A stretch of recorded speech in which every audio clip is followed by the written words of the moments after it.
No, we can vote right now for this one. No. Are you saying you wouldn't want to hang out with our female?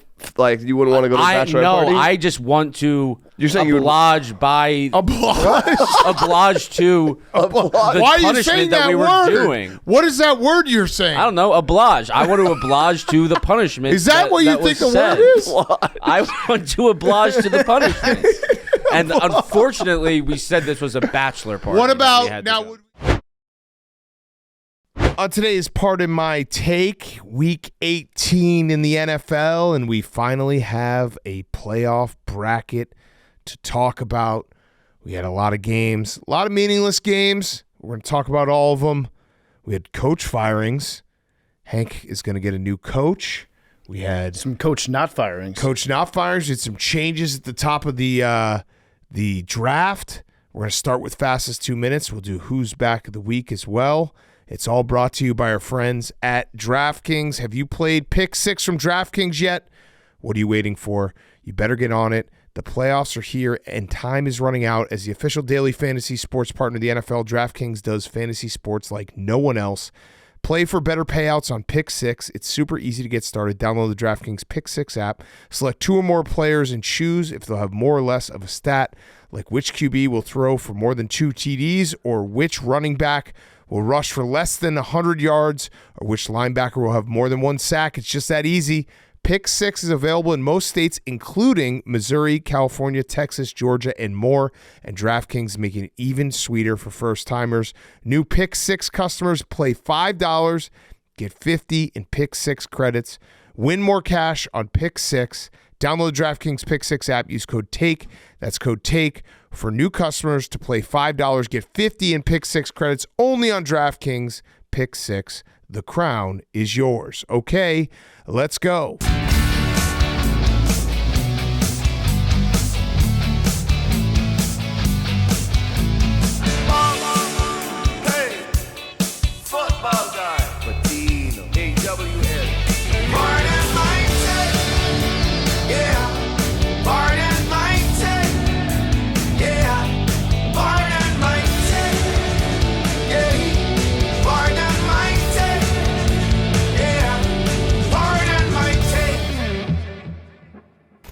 Welcome to Part of My Take, presented by DraftKings. Win more cash on Pick 6. Download the DraftKings Pick 6 app and use code TAKE. That's code TAKE for new customers to play $5. Get $50 in Pick 6 credits only on DraftKings Pick 6. The crown is yours. Today is Monday, January 6th, Week 18.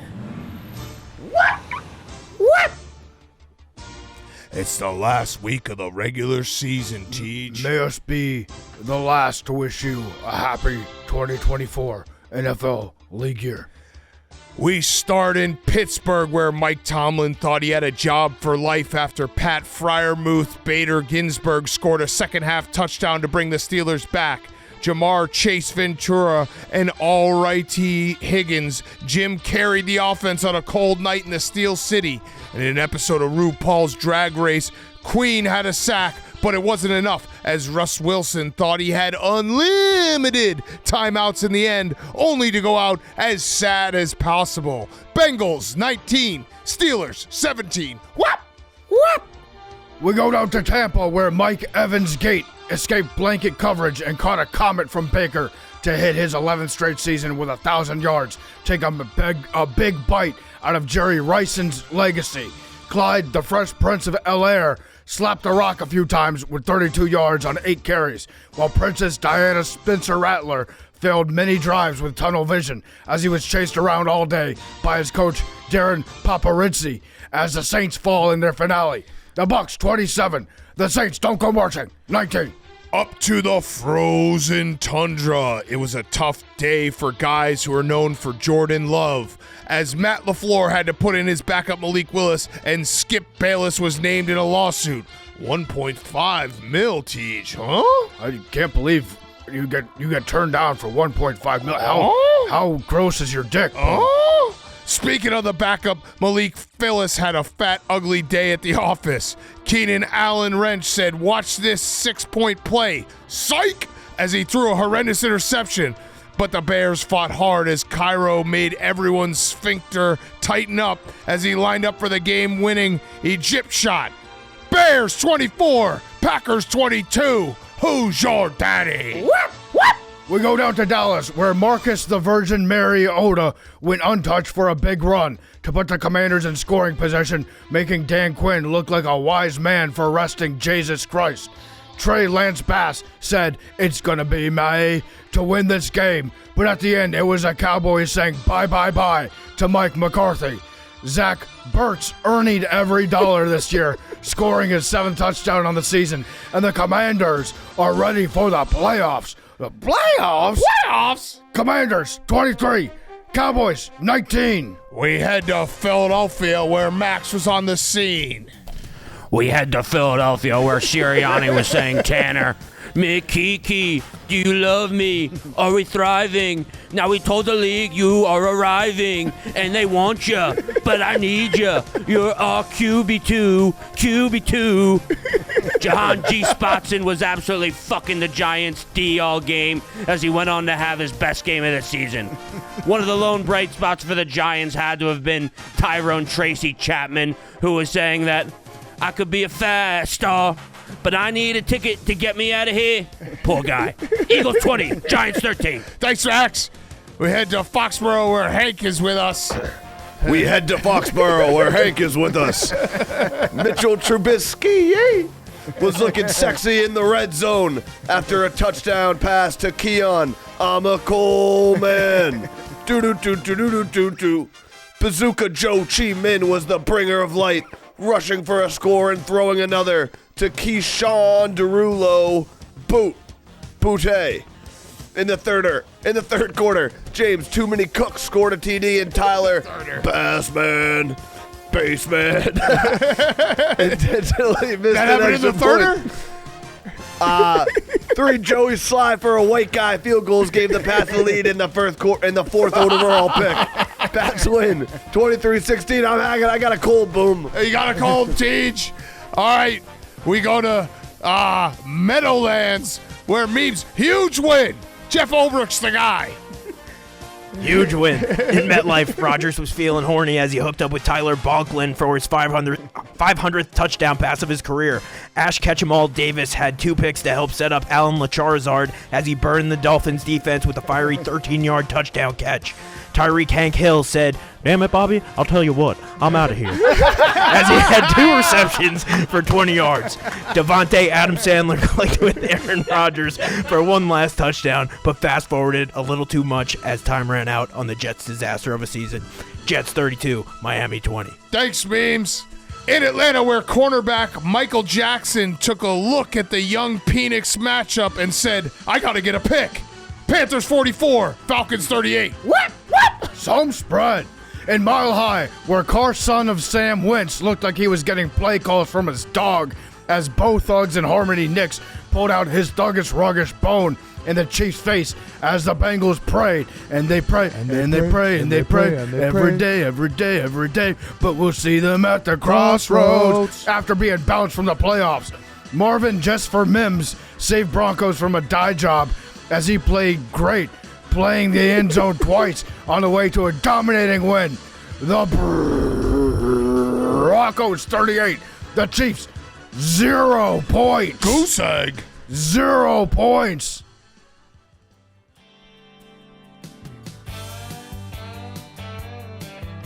Standing on the corner, Jameis Winston, Cuyahoga, such a fine sight to see. It's DTR up against Lamar, no more Browns football mercifully. That's a rappy, it's Bailey Zappi. This Cleveland team has been really crappy. The Ravens win the AFC North 35-10.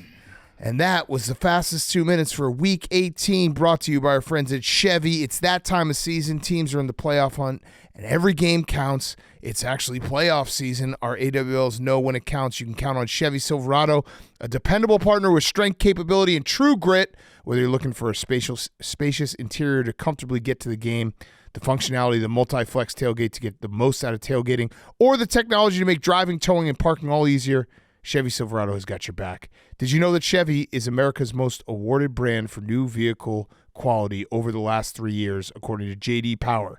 Now is the perfect time to get into a Silverado or Silverado HD, our favorite truck and the official truck of Pardon My Take. Go to Chevy.com, check out all the great offers, and even build your own Silverado, and visit jdpower.com/awards for more award details.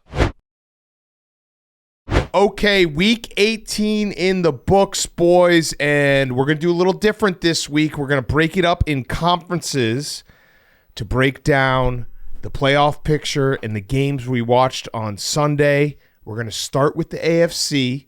We are set with our AFC playoff schedule. By the way, if at any point during this show, because we're taping it in parts so we can watch the entirety of Sunday Night Football, if they release a schedule, please do breaking news, because I know that I would say the majority of America, the minute the playoffs are set, spends the next hour just Googling and typing into, what's the app called? X.com, the everything app. It's all happening on X. They just type in playoff schedule over and over and over again until someone, and wasn't there a guy we found last year that his hobby is to predict it? He predicts every schedule, yeah. Yeah. Well, on X, you are the media, and our darling Jake Marsh has released his predictions. So we can just say Jake's predictions right now. We can.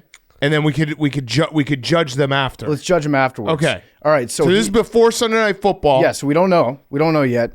He's got 4:30 on Prime on Saturday. The Prime game, the Chargers at the Texans. That is that's basically like Free getting space. Yeah. You get a freebie. Now, but he took a shot on this by saying that that's going to be on Prime. Okay. But yeah. No, I think that stuff's. I think it might be. locked in. I think that's the shit that Jake knows that we Yeah. don't That know. we don't know. You think? Yeah. You think for sure. He would not take a gamble on a network like Is it that. going to be Al Michaels? So we're subjecting Al Michaels to the Houston Texans game? Probably. I took a guess this morning when I was doing my fantasy corner, and all the replies were like, "Dude, technically this game has to be this because the broadcast is like, all right, I'm out. I'm out. I don't care enough. I want to just say I want to be able to predict the times and then the matchups. Yeah, I don't care Jake about definitely those. looked all. This is definitely. He did his homework. Yeah, no, he Networks does are his correct. homework. Yeah, Yeah, that's Jake not a travel shot. schedules. Jake is reminding the teacher to assign homework to everybody else. Well, let me throw out a question here. Did Jake do all the travel schedules? Because is Kirk Herbstreit calling? Oh, I guess that's in Texas. Fucking, he did it again. Yep. He's calling He's Friday thought about night this. Ohio State, Texas. you think- in Dallas? He's just gonna go right over to Houston for Saturday. You think Jake doesn't know Kirk Yeah. Herbstreit's travel schedule? Yeah, that's for sure. He's probably got dog-friendly flights that Yeah. can take him from city to city. Yeah. Okay, 8 p.m. Saturday, Commanders at Bucs. Okay. Do you want that? I don't think that's. I don't think. that's where he's wrong. I think he's wrong as well there. I don't care. Anyone, anytime, anywhere. All right, I love that for you. Yeah. Sunday, 1 p.m., Broncos at the Bills. I think that's the second layup on the schedule. I think those the first game and that game are almost guaranteed. Yeah, so I mean, especially the Texans. If you're a Houston Texans fan, for the last 10 years, you can just pencil in what you're going to be doing at 3:30 in the afternoon on that Saturday in January. I might, by the way, I think I saw the line open at 7.5. If it's 7 or even 6.5, I might game of the year the Bills. I don't I hate think it. the Bills are going to fucking demolish the Broncos. You don't think so, Hank? Hungry dog? I think the Bills are going to fucking demolish. Broncos have been the showing Broncos. some fight. All right, we'll talk about it. They're actually the first game we're going to talk about. 4:30, the afternoon game, Packers at the Eagles. Packers at the Eagles. on Okay. Fox. Okay. 8 p.m., Steelers Ravens. Yep. That would be awesome. That sounds about right. That'd be awesome. Hopefully the Ravens just wear their clean black uniforms for that game. Yep. That's what America wants. Yep. And then we've got Monday, the loser of the Vikings-Lions game at the Rams. Okay. Monday Night Football. Okay. So those are his predictions. We'll get the final by the end of the show. But let's get into it. So we're going to start with the AFC, the entire AFC picture, and all the games from the AFC today. We have, to set the stage, it's Chiefs the 1 seed, Bills the 2 seed, Ravens the 3 seed, Texans 4, Chargers 5, Ravens 6, Steelers 6, Broncos 7. And we'll start with the game that kind of, it took all the intrigue out of Sunday. Broncos 38, Chiefs 0. I went in this game being like, hey, maybe Carson Wentz will show us something and keep this. I never thought the Chiefs were going to win. I thought the Chiefs might cover 11.5. That was stupid of me. He's bad. Carson Wentz made me believe that this might be Patrick Mahomes' best season ever. Yeah. That's how bad the Chiefs look today. Yes. Carson Wentz took the job a little too seriously. You could see when he was rolling up to the game and he was dressed like he was the magician opening an act for Mumford & Son. Yeah. That this was going to be an all-time shitty game from Carson Wentz. What was he wearing? He had the suspenders. He had the weird 1920s style cap on. He had the best way to put it, when I saw him, I thought to myself, this looks like your most arrested friend, what he would wear to his wedding to make people think that he had class for 4 hours. Right. Like I really classed this up. Like, check this out. I've got leather suspenders on. Oh, yeah, I'm looking at him right See? now. Yeah. And he rented a Land Rover to drive around for 4 hours to be like, damn, I really did. English, he basically is like, I'm going to look like an English countryside. Man, he's Carson Wentz ruined America's Sunday again. Yeah. He was trying a little too hard. Oh, this is the Max. Memes face. is so good. How many pictures do you think? Actually, it was FSU Brando that did it. Shout out FSU Brando. But yeah, Carson Wentz. Who's the Sherlock Holmes? He was basically like, if I could be the backup for Sherlock Holmes the musical. Yeah, the understudy. Yeah, the understudy. I'll do that, and I'll show up like that. Not exactly exuding confidence. Carson Wentz made this game just it was never. I mean, it was more. Bo Nix was phenomenal, and the Broncos came out and they didn't fuck around. Mm-hmm. And I think that they should wear those uniforms all the time. Oh, for sure. Because those are the not fuck around uniforms. But yeah, Carson Wentz. It was Carson to Carson. Carson Wentz to Carson Steele. Yeah, and Carson to Carson. Their stat line. Carson Wentz was 10 for 17 for 98 yards. Mm-hmm. Carson Steele was 8 rushes for 25 yards. Okay, your Carson power rankings. I got Carson Steele 1, Johnny Carson 2, and then Carson Wentz 3 for how they performed today. Okay, so Carson I've Daly. got I was going to say Carson Daly. I have Carson Daly 1, Carson Steele 2, Carson Wentz. No, Johnny Carson 3. Yeah, Johnny Carson had a better day. Carson Palmer. Carson Palmer 4. Carson City. Carson City 5. What other Carsons we got? Ben Carson. Ben Carson 6. Tomorrow, Monday, Oh. January 6th. That's a top day for Ben Carson. Yeah, Carson Beck. Yeah. 7. He just declared for the draft. Yep. That doesn't mean he's going to get drafted, but he declared for the draft. Yeah, this was a big weekend for Carson. So except for Wentz. I'm at 7. I'm trying to think. Are there any others? I guess I'll just then go 7 Carson Wentz. Carson Kelly hit 240 this year with 9 home runs. Okay. Okay, that's pretty good. Yep, that's pretty good. Okay, so put him 7, and then 8 would be Carson Beck. You know what? Put 8 Carson, just parentheses TikToker. You know there is one. Yeah, I don't popular fucking know whoever, like, could be a last name or whatever. I don't fucking know, but there's definitely a famous TikToker named Carson. Carson Wentz he's relegated to the Carson Championship Division. Yeah, so Carson Wentz will be number 9 Carson for me. Yep. That feels right. Dead last. As for the Broncos, congratulations to the Broncos for making the playoffs. It's actually an awesome story. So this is the first time they've been in the playoffs in 8 years. This is a franchise that, 18 months ago, 2 years, less than 2 years ago, was like, where are we going? Because it was Russell Wilson on a terrible contract, Nathaniel Hackett for 13 games or whatever it was getting fired. They had no way out. And then they get Sean Payton, and it wasn't great last year. But Sean Payton, I owe you an apology. You're a hell of a coach. Bo Nix, I owe you an apology. You had a phenomenal rookie season. And the Denver Broncos are back in the playoffs. And if you're a Broncos fan, this has to feel awesome because there are certain teams in these playoffs, and we'll get to it and we'll talk about it all week. Like Lamar Jackson and the Ravens have the most pressure of any team ever. Bills and Josh Allen as well. The Broncos are on gravy train. Oh, and yeah. I know that doesn't mean that they're not going to try to win, playoff games and get to the Super Bowl. But if you're a Broncos fan, getting to the playoffs in the first year of Bo Nix and having your franchise turn around, get out from under Russell Wilson, turn around this fast, have the future look this bright, have your defense be phenomenal. Like, whatever happens in the playoffs, next year in the offseason is going to be a great time just getting pumped for Broncos football. Yeah, this season is a clear win for the Denver Broncos. Clear win. You've already won. Yeah. Congratulations. Yeah, but it's going to be tough going to Buffalo. I don't envy them for that, but it doesn't matter. Like, you are playing with zero pressure in this game. Yeah. So, yeah, they shut out the Chiefs. Shut them out. Get and Carson Wentz off TV forever. Didn't even make it. Like, we went into today and we knew all the playoff iterations, and obviously we'll get to the Bengals Saturday night game. Like, they were still alive, and the Jets and Dolphins had implications. I just wanted this game to be like a little bit of drama, but the Broncos were just too good, and it's all credit to the Broncos, because there is a world where the pressure of that game, a win and get in for the Broncos, they have like weird shit happen. And you just knew it was their day on, I think it was the second or third touchdown pass by Bo Nix, where it hit 6 different hands from the Chiefs. They got the Chiefs magic. Yeah, they got the Chiefs magic. That's some shit that would happen to the Kansas City Chiefs if Patrick Mahomes threw that pass. But this also is set up. The Chiefs, you know, they're set up for the playoffs. I know they're going to have 25 days off or whatever it might be if they play on a Saturday or Sunday, 24 days off.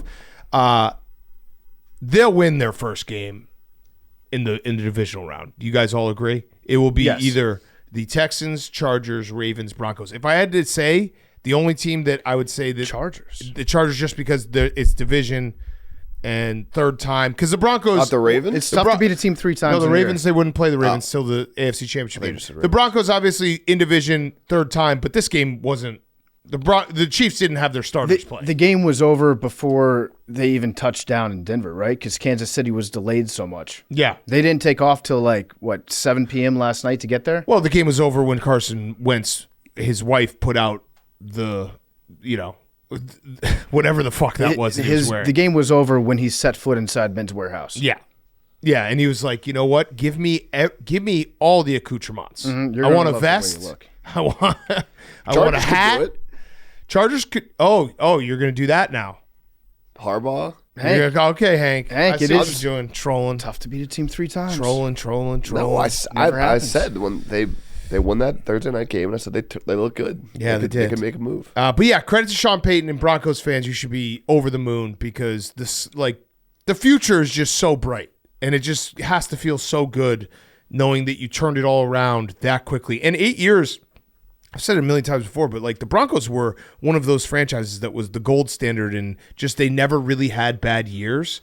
And I think they're one of the only teams that hasn't picked number 1 overall. They, won Super Bowls with John Elway, won one with Peyton Manning. We're always in the mix. So these 8 years have been very tough for the Broncos. And now it feels like you're opening up a new window of, hey, we're going to be back to what we were. We're going to be in the playoff picture year in and year out. You got new ownership. Yeah. Turned everything around. Yeah, the Waltons. The Walmart money. Yeah, that Walmart money. I am happy for Broncos fans. This has been big for them. And Bo Nix, thank God Sean Payton looked inside his backpack Yes. and was like, what's in the bag? Yeah. Yeah, no, I mean, Denver is a football town. They love their fucking Broncos. And if they wear those uniforms every day, every game, every time I see them in the uniforms, man, I kind of love the Broncos. But those uniforms are so good that all it does is make me mad they don't wear them every week. Exactly. That's how good they are. And it's just something You got to about wear those Mile in the High, playoffs, right? Yeah. Those are playoff uniforms. I don't know, though. On the road, you don't get to decide. The Bills will probably wear blue, right?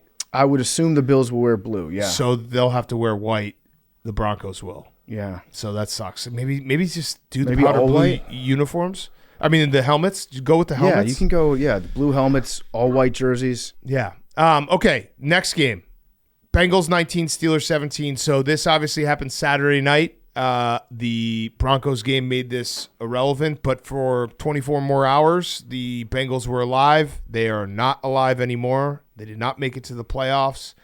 They ended the season with a win, kind of hot, but that's got to be one of the most frustrating seasons for a fan base I can remember in a long time. And not frustrating, the Jets or the Bears or the Giants. You had Joe Burrow in an all-time season, Jamar Chase, who got the Triple Crown, and you didn't get a shot at the playoffs, and it's like a what if in your head. I don't think they would have done a lot of damage because that defense, even though the defense has been playing better, that what if would drive me insane. No, we can say right now, Chiefs really dodged a bullet. by getting the dodge a Bengals bullet. bounced. Yeah, the Bengals, they just weren't a very good team. They just weren't. You have to be able to play defense and stop somebody occasionally. How weird does that Week 1 game look now? Yeah. Week 1, Bengals lose to the Patriots. That cost the Patriots the number 1 pick overall in the draft. Mm-hmm. And it also kept the Bengals out of the playoffs. Kept the Bengals out of the playoffs. And the weird part about the Bengals season, on Saturday night against the Steelers, it was their defense that saved them because, that first drive was on easy mode for Joe Burrow. And then they didn't score. They didn't get a touchdown again. And Trey Hendrickson was an absolute monster. They came up with stop after stop. He had 3.5 sacks. He gets the record. He gets the season record. So he 17.5 sacks on the season, leads the league. I still, every time I watch him, especially in the cold without gloves on, I get very intimidated. Mm-hmm. And yeah, I don't know what, to have your defense finally play that type of game. It's like, God damn it. Nothing worked at the right time for the Bengals. They just ran out of time on everything. When was the last time a team finished with the best passer, most yards, the top receiver, and the top sack person and missed the playoffs? I mean, I'm just going to assume the Chargers. Probably Chargers, 2011. Yeah, or 8 or whatever it Yeah, was. whatever that year was. Yeah. But it's extra, if you're the Bengals, it already was frustrating knowing you needed a lot of help this weekend. But then to have a game like Saturday night where your defense finally bowed up and made stop after stop, and your defense has looked a little bit better down the stretch, nope, not going to happen. Not going to happen. Pickens put up, I think, 1 catch for 0 yards in this game. Was so bad. Looked checked out. Not on the same page. Not on the same page, turns out. Who gets the blame for that deep pass that I think Russ missed him on that one? Russ didn't play well either. I think Russ missed him. It was very funny because I was watching, I went to Derrick Rose night, and then I came home and I got the last 3 minutes of the Bengals-Steelers game, and I was watching in bed, and my wife was like, who are you talking about who's not on the same page as Russ? And as she said it, it was that pass that would have won them the game. Yep. And I was like, it was that guy. And he laid there, and he was so frustrated, and he dropped. He had 1 catch for 0 yards, 6 targets. Yep. I think 3 drops. I don't know what the Steelers just do the same season every year. And it's obviously the reason for it is that since Roethlisberger, they've been in just complete quarterback purgatory, where they've been taking shots at guys, year after year, but they've lost 4 in a row. 3 out of 4 of them were to legit playoff teams, the 4th being the Bengals. They look like completely lost on offense. They did kind of fix it on defense, finally, but this is what happens every single year. That 3rd and 1 and 4th and 1 at the end of the first half when they couldn't get a yard. Yep. They're just not a threat. Yeah, they're not a threat, and by always being right around 500, but a little bit better than 500, they do miss on the opportunity to get quarterback. So they're probably going to do another bridge quarterback. Yeah, Or Rodgers. Maybe Rodgers. Kirk Cousins. I don't know who you're going to bring in, but they're not going to be in a position to draft one, at least one that's any good. And so it's like you're going to see the exact same Steelers season repeat itself over and over again in the future. Yeah, I saw a meme. It was like two hallways. Like Steelers start well, Steelers start poorly, and then both of the hallways led to 10-6 bounce in the first round of the playoffs. Yeah, and that's just what it is every year. But the thing is, they could beat the Ravens. The Ravens are obviously a much, much better team right now, and on paper, it seems like the Ravens should dog walk them. But they could because of the Tomlin. It's the Tomlin Steelers Ravens thing. Yeah, it is, and they were. If Russ doesn't fumble in that game a couple weeks ago, going in, they would be up 14-7. They already beat the Ravens once this year. I don't think they're going to beat the Ravens because I just don't know where the offense is going to come from. But maybe it's one of those weird Lamar throws a couple picks and you get a lucky fumble. I saw a highlight reel of Lamar Jackson's interceptions this year.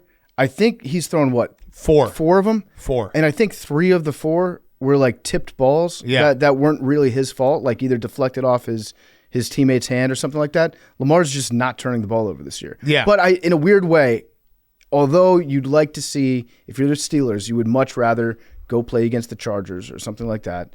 I guess it wouldn't be the Chargers. Texans. The Texans. You would much rather play against the Texans.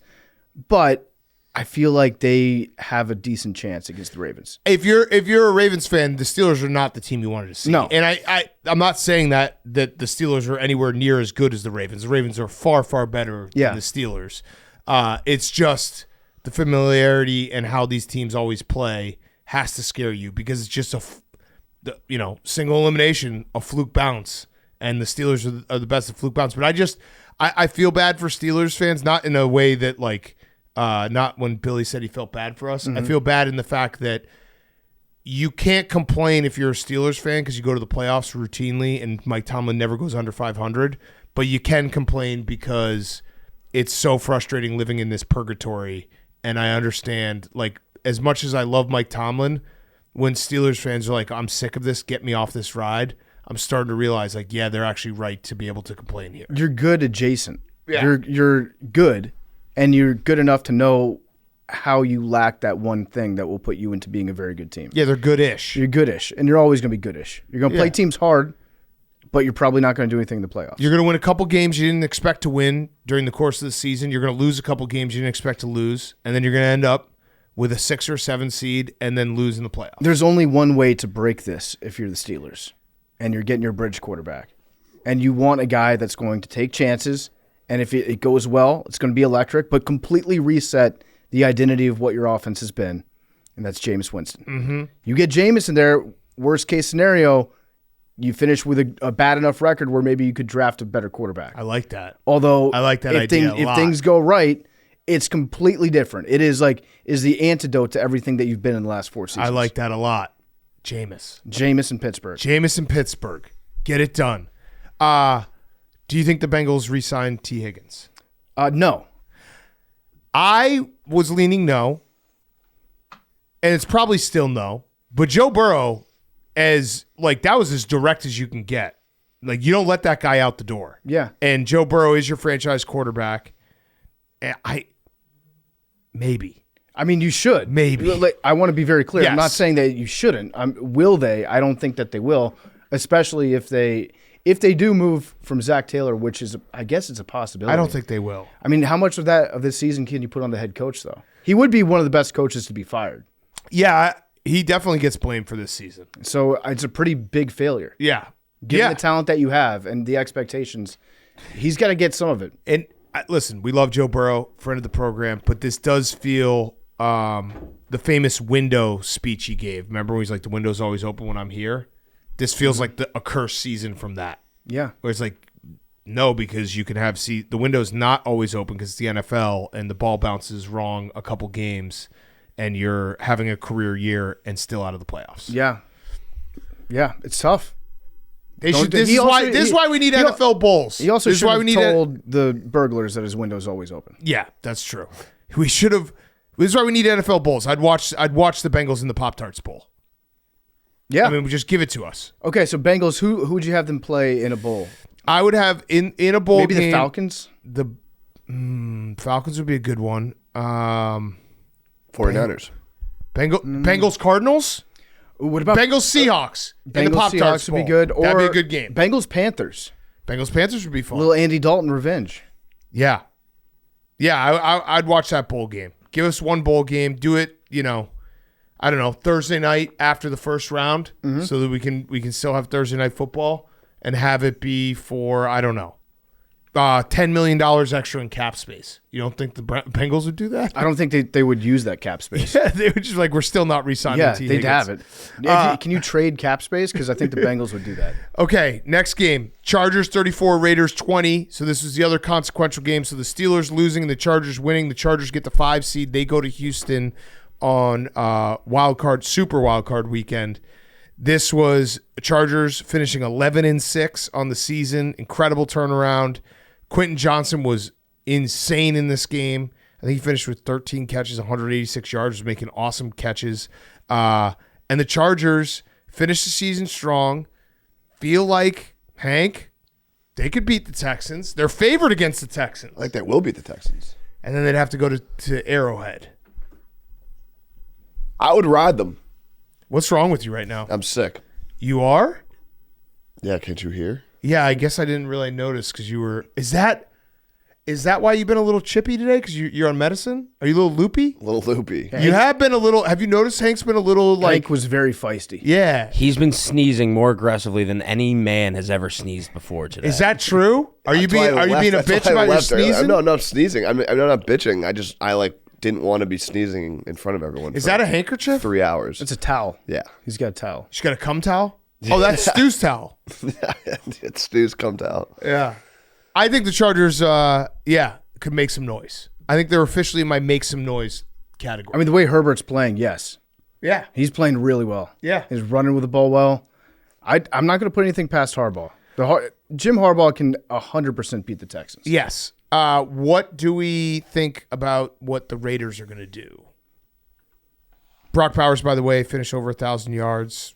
Phenomenal season. Rookie record for Aiden catches, O'Connell. too. Kind of think he might be a bridge quarterback in place. He might be good enough for the Raiders to go into next season and be like, you know what? Let's just run it back and let's have AOC and Gardner Minshew battle it out this postseason or this offseason. We'll see who's going to be QB1. Yeah. Do you think they're going to fire Antonio Pierce? I think they might because I think Tom Brady, like your good friend Mike Florio was saying, is going to be leaning a lot more heavily into decision making than his 1% stake ownership would lead you to believe. Yeah. Is there a chance Mike Vrabel can coach 3 different teams at the same time? Yeah, Mike can do it. Yeah. Yeah, he absolutely can do it. But actually, can you grab Shane? Shane is our Chargers fan. He said he might go to this game. He said he might go to this game if it's the Saturday afternoon game, and I was like, dude, it's the Saturday afternoon game. Don't worry about it. 346 yards. That's a haul. Oh, no, it's in Texas still. Yeah. Haul. But he's never been to a Chargers game. He's never been to Texas. Never been to Texas. Never been on an airplane. He's never seen a football game live. Yeah. He's actually never touched a football. Houston Airport, God help you. God help you. All right, Shane. What's up? Chargers talk. Real quick for the people. Shane is a diehard Chargers fan. He's wearing his one of his finest Chargers sweatshirts. I didn't realize you were sick. Changes my whole perspective on today because You have a fever? I thought you were in a good mood today. I didn't realize you were just fucking doped up on NyQuil or Dayquil or whatever the fuck you're taking. We're all gonna get sick. Was that emergency? Shane, how are we feeling about the Chargers? I feel great. Everything that needed to happen happened. Yep. And are you gonna beat the Texans? Yeah. Are you gonna go to the game? I'll try to. What does that mean? I'll see. I mean, it's a Saturday. Football game's on. I might have to work. Yeah. Yeah. It's gonna be on Saturday. I hope it's on Saturday. No, 4:30, 3:30 we're telling you right now, it's Central, Saturday. They already announced it? Yeah. Basically.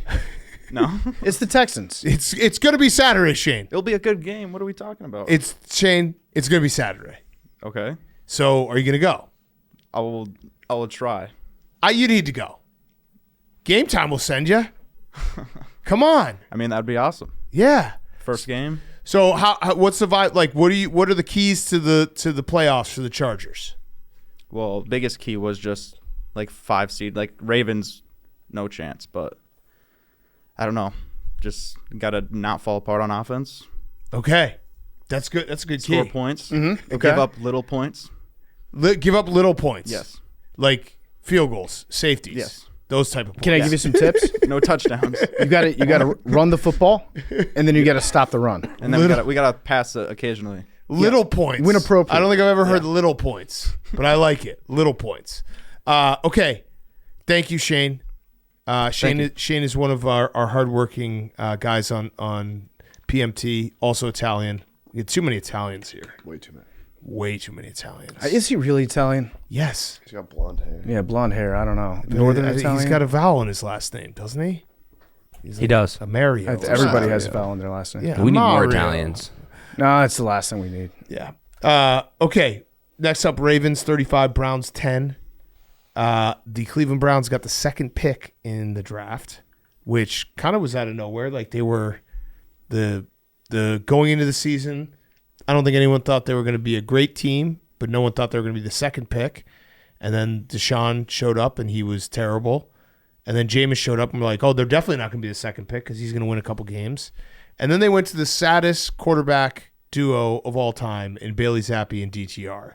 That bummed me out watching that game. So they scored 10 points, which is actually an improvement of what we've seen from the Browns in the last 3 weeks. They've now scored 26 points in 4 games. So is that 6.5 points per game? Yes. Under the DTR/Bailey Zappi two-headed monster? Yes. And then Ken Dorsey got fired for not being able to squeeze blood out of a stone. Yep. For not being able to activate DTR appropriately. Yep. But getting fired by the Browns as a coach, that's a prestigious group. that you can count yourself among. Yeah. Right? Because didn't Belichick, was he fired? Everyone gets fired by the Browns. Saban was probably fired by the Browns. Yeah, when you get fired by the Browns, they probably give you like a nice Rolex. Yeah. Like, thank you for your service. We appreciate it. Hugh Jackson shows up first to those meetings probably. Hey, guys. Yeah. Good to see we're all great coaches here. Hey, what's up, guys? Oh, yeah, we're all awesome. Yeah, oh, yeah, I won 1 game in 2 years. But if you talk to Mike Silver, he'll tell you I got a raw deal. Yeah. But, yeah, the season's over for the Browns. You're probably glad. It's probably a good thing for you guys. The Ravens just looked like they were going to continue to be nearly unstoppable. It's like on easy mode for Lamar right now. Yeah. Although Zay Flowers getting injured. How injured is he? Have you seen an update on that? I know there was an MRI scheduled. I don't know what happened with the MRI. But yes, that is very, very significant. Because he's a big part. Although Bateman looks pretty good too. Yeah. And Mark Andrews is like fully back. Because I know there was that stretch of the season where it was like, what's up with Mark Andrews? Is Isaiah Likely the guy? No, Mark Andrews is the guy. Let's see. Can we find anything about Zay Flowers? You got look it up, Max, while we talk about the game. Lamar's probably going to win the MVP. I don't know. It's close. It's an awesome MVP. I hope it's Josh. Lamar. So he's the first player in NFL history to have 4,000 yards passing and 900 plus rushing yards in the same season. He's also the first player in history to have over 40 touchdowns with under 5 interceptions. 41-4 is what he finished with. He was insane all season. It is one of the coolest MVP races we've had because it's such a good MVP race that the guy who has 2,000 yards rushing is like not even talked about. Yeah, so if you're a Ravens fan, are you more confident going into this postseason than you were last year? You have to be because of Derrick Henry. But you don't have home field. You don't have home field, but you have to be because of Derrick Henry and what he did this year. Derrick Henry statistically probably had his best season. I know he had a 2,000-yard season, but he carried the ball, I think, 60 or 70 more times that season.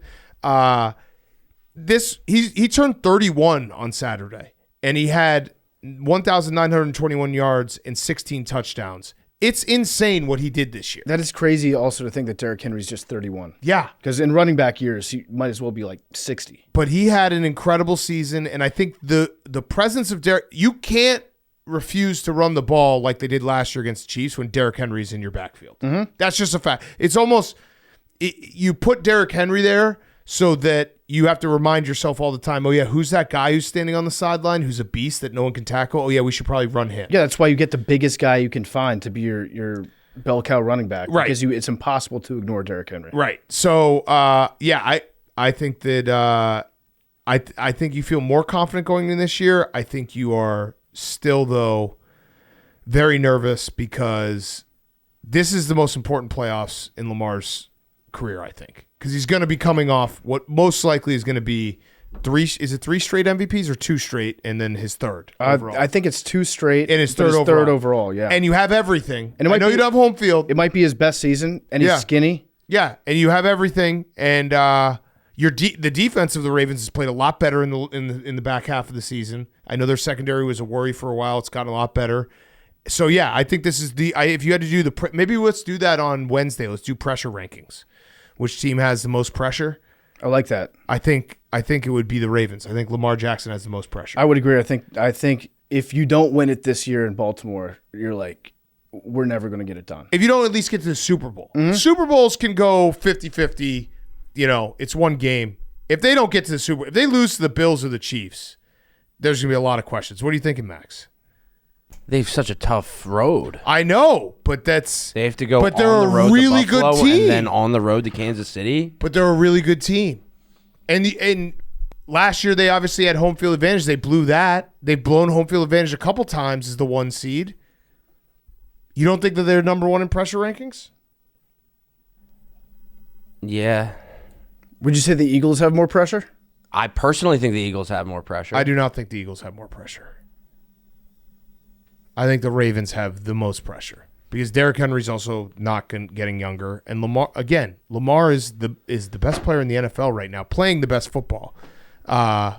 He's going to win an MVP most likely. I hope it's Josh, but you got to do it. He hasn't been to a Super Bowl. I think it's 1-2 Lamar Josh for most pressure in these playoffs. I would say I think Josh has more pressure. Yeah, I was gonna say I think the Bills and the Ravens are just about the exact because they're both fighting the same battle, which is to finally be able to beat the Chiefs. Yeah, the only reason I would say the Bills don't have as much pressure is just because this was supposed to be a mini rebuild year. Yeah, but where you flip the roster. The Ravens have 9 Pro Bowlers. But once you're there, though, I know. Once you're there, I agree. and you've had as good a season as the Bills have had. I agree. I think It's Bills just fans are definitely as nervous as they've ever been. Last year they might have had more pressure because that was the end of that, roster. And they're then they flipped home. it. I know. The Bills I know. are going to be home in that game and favored. We'll save it for pressure rankings on Wednesday. We'll have a debate. Well, maybe we can go to Supreme debate. I don't know if we want to go there. We can think about it. Depends on how sick Hank is. Well, I don't know. I would skip Bayless method. Supreme debate. That's why Hank got this job, actually. Yeah. Paid him $500,000 to fuck me. He Okay. said no. Oh, by the way, Michael Pierce, that interception was awesome. But the Yep. bus ran out of gas. Yep. I really wish he had tried to give us a little bit more. What is that? He's so big. Him running was so funny. I think he it was kneeled perfect. right away. I think it was perfect though the way that he was just like fuck this. Yeah. He was like I'm already tired. My plays are usually over after 4.5 seconds. Yeah. You can't expect me to run with this football. Who do the Browns take with the number 2 pick? Maybe Cam Ward. I'll say it. I don't know if I would take Shador 1 or 2. I know you're not supposed to say that here, but I'm going to say it. Why? I think I would take Cam Ward before I would take Shador. Cam Ward. I have Cam Ward ahead of Shador I do on my too. big board. I do too. But I got Travis Hunter number 1 overall. Yeah. You're getting 2 players. I also think that this is not a good QB draft, that maybe you just take there's some really good players in this draft that are just not QBs. I got Cam Scatterboo number 1 overall.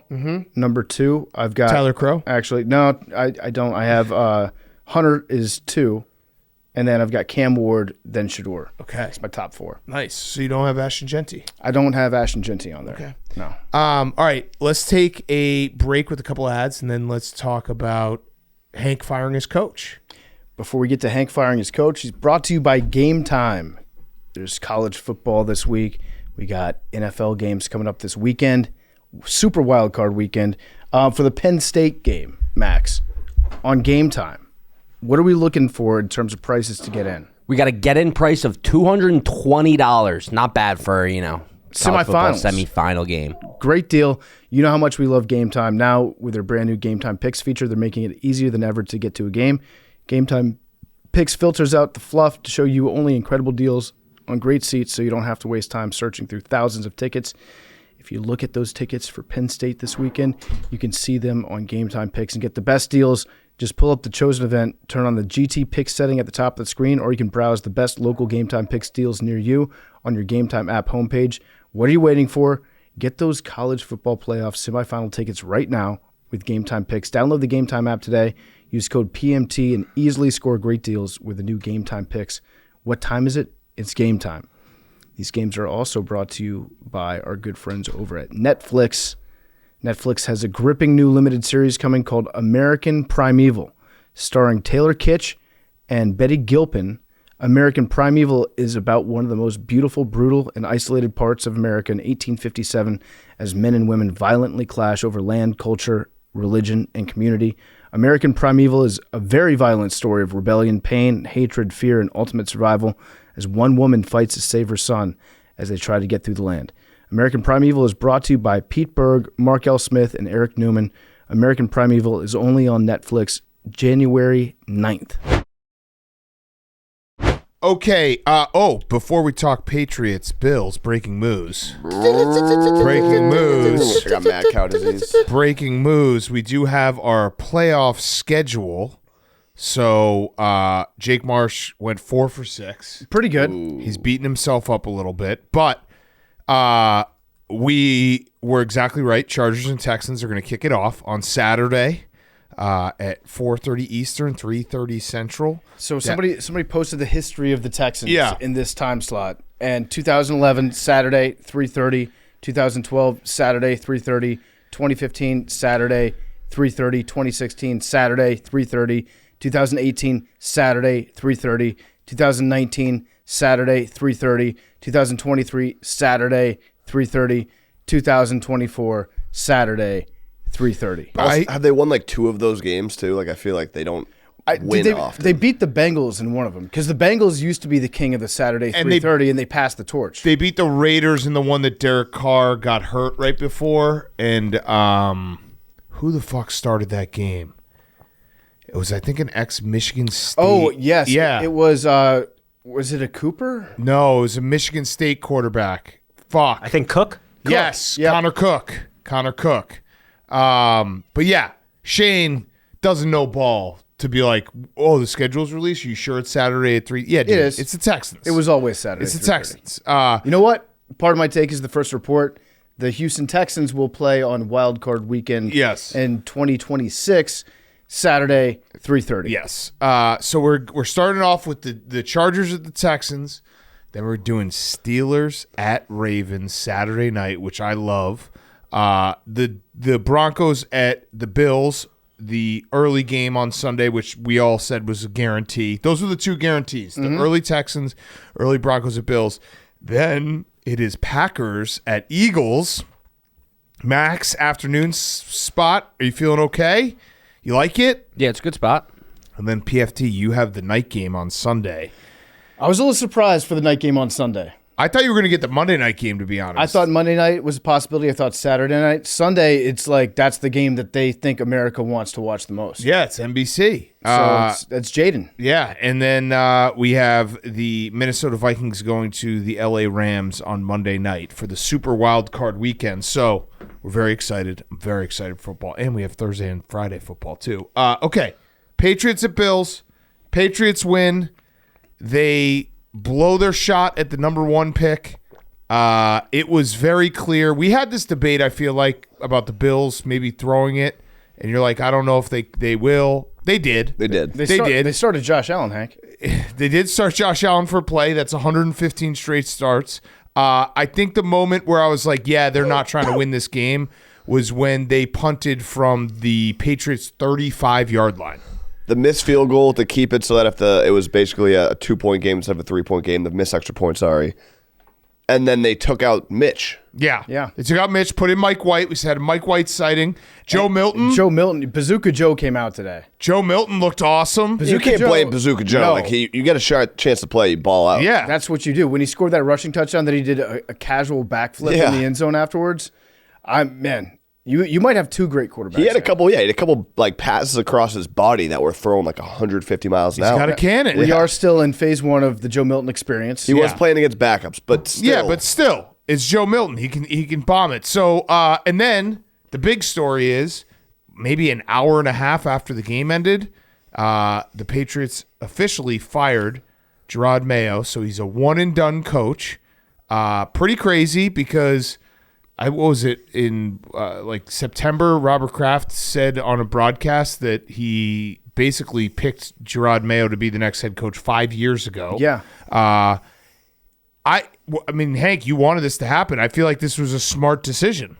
I do think it was a smart decision. I also think that they wouldn't have done it as quickly as they did if they didn't know that they are getting the coach that they want, which I believe is Mike Vrabel. Mm-hmm. Yes. And the fact that Mike Vrabel had just interviewed with the Jets, he was going to interview with the Bears On Wednesday, I believe. Wednesday. It felt like Robert Kraft was like, I have to make this decision now because Mike's my guy. I guess he also interviewed with the Jets and then shortly after changed his Twitter profile picture, which he's not a very active Twitter user, to a picture of him when he was playing for the Patriots. Mike Vrabel did. Yeah. He has a Twitter? Yeah. Yeah, oh yeah. Really? Oh yeah. Oh, I didn't Coach realize Vrabel. that. I think there's a good chance that That's funny. that Mike Vrabel went into that interview and just said, fuck you guys. I'm a Patriot. Yeah. And then left. He actually probably went in there and got a bunch of info on how they run. So he's like, I'm going to be a division foe in a matter of hours. He could have got their info on how they run with the latest Madden update. Yeah. Or just followed Brick on Instagram. Yeah. So the note that Robert Kraft dropped, it was a lengthy breakup note that he published for the world. Did you have a chance to read it? I did Hank? not. Oh, you didn't? You should read it. It's like Robert Kraft opened up his diary. The one part that stuck out to me was when he said, Is Robert Kraft on X, the everything app? he is not, but the New England Patriots are, and they released It's not this. that lengthy. It was a pretty 3 paragraphs. I mean, come It on. was too Hank. long for you It's to read it. 2025, No, dude. That's lengthy. Like, I am not a reader, and this wasn't like I'm not reading this shit too long. Well, you didn't read it. I'm sick. I didn't see it. Sick, What? Cat. Oh, He's yeah, sick. he's sick. Hank, why don't you read it and then we'll put in like 600 speed. After the game today, I informed Jerod you don't that have the Patriots You 2025 can't for read me it personally. one This was speed. one of the What are you hardest decisions I've doing? ever made. I had known Jerod for 17 years. He earned my respect and admiration as a rookie in 2008 and throughout his career for his play on the field. His leadership in the locker room and the way he conducted himself in our community. When he joined our coaching staff, his leadership was even more evident as I saw how the players responded to him. When the other team started requesting to interview him, I feared I would lose him and committed to making him our next head coach. So it basically sounds like that he was just he hired him because he was scared. Yeah. The fact that he included this in the statement was like, That's tough. I'm trying to escape blame for this. The only reason I hired him was because I thought somebody else would hire him. That was my mistake. Winning our season Also- opener on the road at Cincinnati strengthened my conviction. So they won that one was game, and he that was was like, it. Yeah. we're good. We beat Joe Burrow and the did it. Bengals. Like, Dynasty back on. since buying the team, I've always considered myself and my family as custodians of a public asset. That's a big time This will be an corporate 800 speak. speed. All right, then you got the gist of it. Yeah. So you are going to get Mike Vrabel. Yeah. It was basically every fan base that had an opening dreamed of Mike Vrabel. I did that. I know Memes did that. If you have an opening, you want Mike inside that opening. Yeah. Even the Raiders did that, and they don't even have an opening. And then this happened. It's like, well, there goes that. So Mike Vrabel will be the next coach of the New England Patriots. Do you want to report it first, per Henry Lockwood?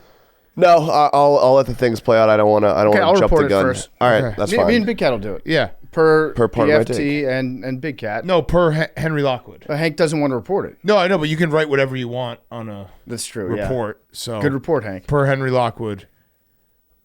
I don't get why they didn't. Is do he going going to to be the next head coach? I think of I the believe Patriots? So. It is. I am of the belief that the answer to that question Okay, so is yes. per Henry Lockwood, Yeah.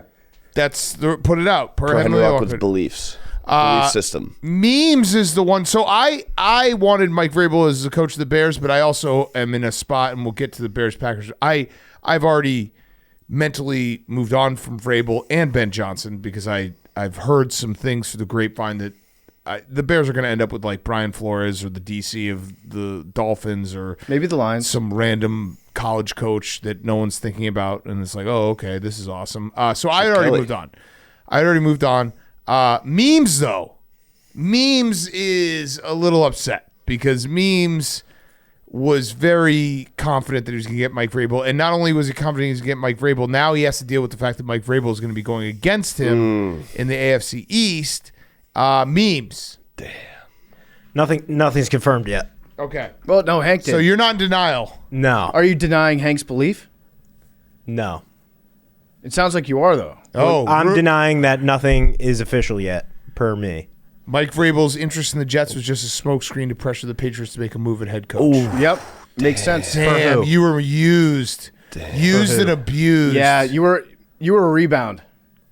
Mike Vrabel went on a date with you, took a picture, popped it on Instagram. His ex is like, let's get back together. Go back to that one. Was told that Mike Vrabel's dalliance with the Jets Ooh, a dalliance. was to put pressure on the Patriots to make a move with a young, incredibly promising QB who improved every weekend despite very little talent. Did Drake May write this? No, it's Joe. DT Quinwababa. More cap space than anyone in stable ownership. Of course, New York. What is this tweet? There's no way that was close to being Yeah. the correct pronunciation. I just think of Jake. He says it so confidently.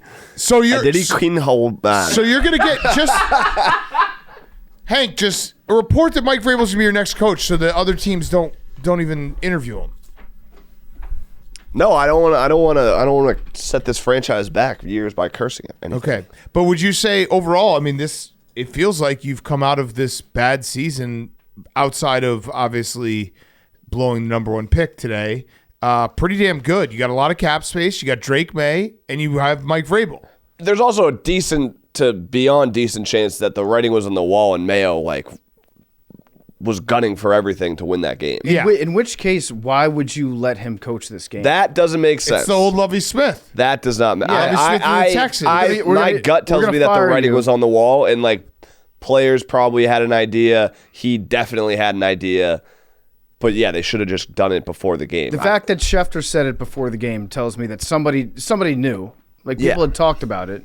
And then to let him go out there, coach the game, win the game, cost you the first overall pick. and all that could have gone along with it for a trade.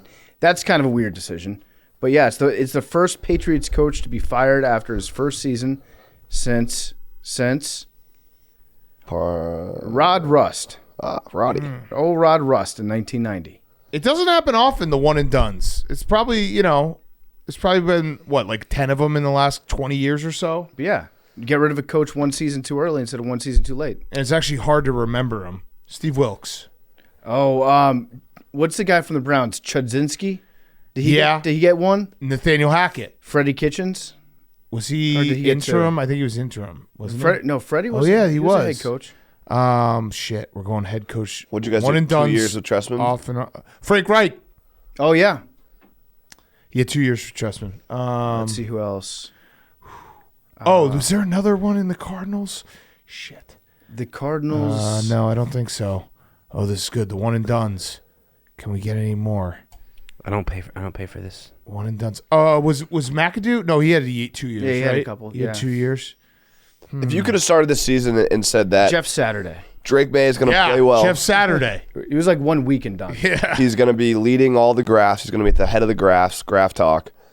The Patriots are going to have the 4th overall pick, and Mike Vrabel is going to be our coach going into 2025. Like, That's a win of a you season. could not write up a better season. Hank finished. So I don't. The first pick sucks, but again, you got to look at the big picture. The Patriots finished with the second worst record, and they also had probably a very positive season. Yeah. At the same time. Yeah, the arrow's pointing up for you. That Bengals, I feel. I wish I could give that win to the Bengals. Oh, that's huge. That's so nice. bad. If you're Bengals, listening, Cincinnati, Hank can't, but he would love to. If he could, he would love to give you that win. Put you in the playoffs. That sucks for Jerod Mayo. But also kind of not, like, in a weird way, it was like you don't want to be the guy who follows the guy. And now they got the buffer guy. Mm-hmm.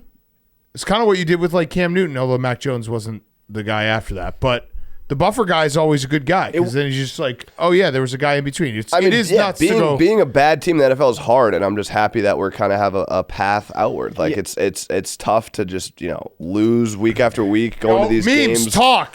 Turn on your mic and They're talk. still bad. They are still bad. You still don't have a head coach. But Mike Vrabel could be coaching anybody. There's He'll be in a- Chicago He's next in week. denial. He could be a Jet. He could be in Jacksonville. He's A in lot of denial. places. It's need better to coaches. just move on mentally, memes. But you would say whoever gets Mike Vrabel, that they're going to be on the right path forward, Depending right? on the correct roster. Mike Vrabel in Tennessee inherited a good roster. How does the Patriots cap space look like? Ooh, good question, Max. 130 million. How was his free Is that agent a lot? signings? How was whose? How was his free agent signings? How was his drafting? Will Compton. Ever heard of him? That has a lot to do with the GM, too. Yeah, that's the GM show. No, Mike Vrabel. Listen, GM, memes. coach. You're going to get Aaron Glenn. He did a great job tonight. It'll be fine. Yeah, he's a good guy. Yeah, Rex Ryan. There you go. Rex Ryan. Ron Rivera. The names go on. You see, I feel like memes is always one step behind me in the process, where it's like I went through this process and I was like, we're not getting Ben Johnson. We're not getting Mike Vrabel. You and memes will never be on the same thought process ever with your teams. I understand. I'm saying I'm one step ahead of him. No, like, but he'll never get to your step. right. He could never He will fully. never accept that the Jets suck. Right. We had this discussion the other night where he was like, the difference between me and you is you were in denial. And in memes is like, yeah. I was like, dude, you're still in denial. And he's like, what? We could have won 11 games. We could have won 11. One season away from what memes? Success. Okay. All right, here we go. The one and dones. We got Reich. We got, Lovie Smith was one and done. Yep. Hackett, Culley. Could Urban not Meyer, pick Coley out of a lineup. Urban Meyer. You remember his collars? He always had like unusual collars. Yeah. Max just clicked away from that very helpful graphic we had up. Yeah, being one I and was going to done. look at David Culley. Freddie Like- Kitchens, Chip Kelly. Like all these guys, you don't, like. Do you even say that you used to be a head coach? Obviously some of them are different. Chip Kelly and Urban Meyer are different. Lovie Smith's different because they coached somewhere else for a very long time. But if you're Steve Wilkes, if you're David Culley, do you say to someone like, yeah, I was a head coach in the NFL, and they're like, wait, what? I think that if you're a David Culley or a Steve Wilkes, and when the time comes and you pass away, it's probably not the first thing that's mentioned about you. Like former Texans coach? No. Probably not. No. Okay, well, you know what, memes? Since we're talking about it, I'd truthfully forgotten that Chip Kelly was the coach of the 49ers. yeah.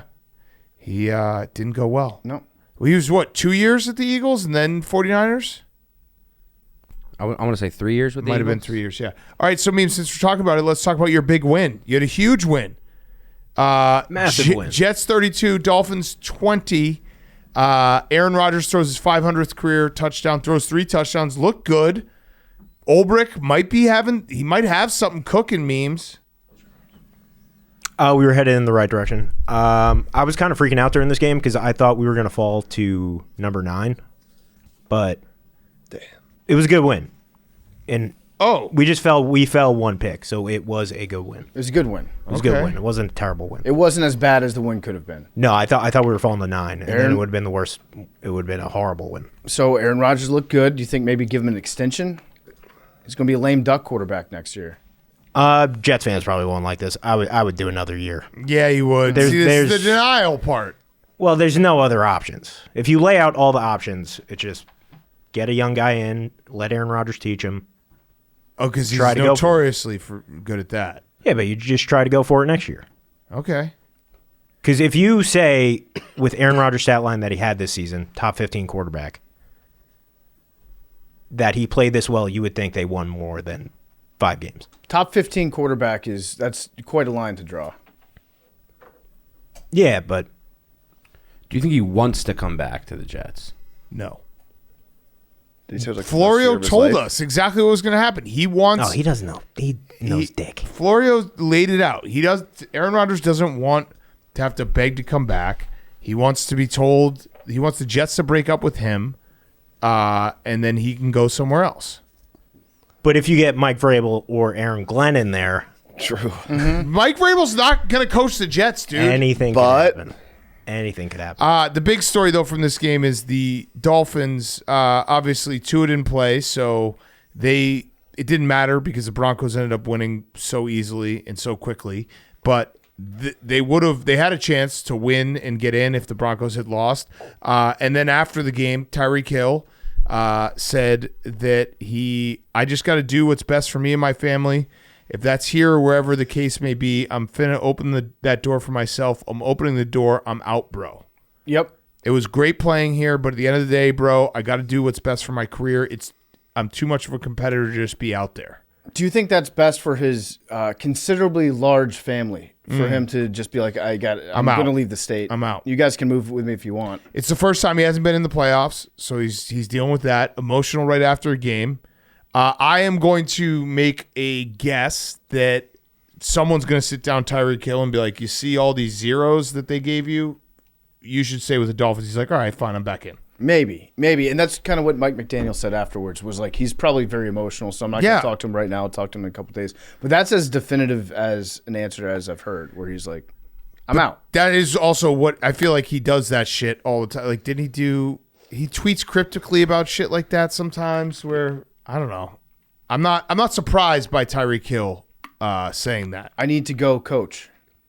Yeah, I need to go coach. I think he might have meant, like, coach, get me out of here. Yeah. So we'll see how that goes. But the Dolphins are back, and then Stephen Ross declared that everyone is safe. Everyone's safe. Stability is important. Stability is important. I mean, they did have... They had a decent second half of the season. I would say if you're the Dolphins, it's probably worth taking one more shot at this iteration. I would also say that you probably want to invest very heavily in a backup quarterback. Yeah, so their plan going into the season was like the Raiders' plan going in with their starting quarterback. Yeah. Which is like, you're really going to do that? We're going to do Skylar Thompson again. Yeah. We're going to do Snoop Huntley. That's going to be your solution. Get a good backup. Just like hope that Tua stays healthy. Yeah, they should run it back, I think. Mike McDaniel's a very good coach. Yeah. And they got better in the second half of the season. But it does continue what happened after that whomping of the Broncos, where the Broncos just kept improving and the Dolphins just kept getting worse. Yeah, they kept on getting worse. I'm happy the Broncos are in the playoffs and not the Dolphins. I said this. I know Dolphins fans were upset, but I just didn't really want to see Tyler Huntley have to go to Buffalo and play a playoff game. And they'll say, "Oh, well, we only lost by 3 with Skylar Thompson." That's fine. I still would prefer Bo Nix. Yeah, it's probably better for you that you don't have to go through that. Yeah, Like, just move on. yeah. Okay. Other last two games in the AFC: Texans 23, Titans 14. There was one other thing from Aaron Rodgers. Oh, in yeah, the post-game presser. They read him a report at the press conference saying that people close to you have said that you're likely to retire after the season. And his answer was, people said they were close to me, which is a great turnaround on him. Like, nobody's close to me. Yeah. I like that. He's so mysterious. I do like that. So I guess it's not a no. Yeah. But I don't think there. Yeah, I wouldn't guess there's more than like. No, there's probably no one close to him. Yeah, probably no one super close. Well, I watched some of his Netflix. I kind of want to do an Devontae ayahuasca. Adams. Devontae Adams, maybe, but not really. Yeah. They did walk off the field again together. That was kind of nice because they did that last time with the Packers. Who knows? I think he's got one. I think he's got 1 or 2 more years left. It would be hilarious if he found a way to get to the Vikings. I think that's pretty crowded, but it would be very funny. Or the Steelers? Titans would be a bummer. I could see it though. I don't think so. I think he's got to go to a team with a really good defense and just be a game manager. Vikings. Memes gonna say that's the Jets. We could just load up on defense. He's gonna say that's the Jets. Just load up on defense. What about the San Francisco 49ers? It's coming home. We talked to Flory about that. Memes won't stop talking about the Jets winning the Super Bowl. Ever since we got off the Jets, our mics have been muted, and he just keeps saying Peyton Manning. If they load up Peyton Manning Super Bowl year, he had 9 touchdowns, 13 interceptions. He had a horrible year, and he was a game manager, and he got him to the Super Bowl. That defense was you're saying get a bad elite. quarterback. No. I'm saying if you take Aaron Rodgers with his stats right now, and you load 15. up on defense, top 15, you have a chance to do it. You know what? Where are you getting a young Von Miller? We have Jermaine Johnson coming back. Von Miller was out of this world. You could draft someone. He was Defensive Player of the Year. You have a Defensive Player of the Year? You never know. Will McDonald, Jermaine Johnson. Okay.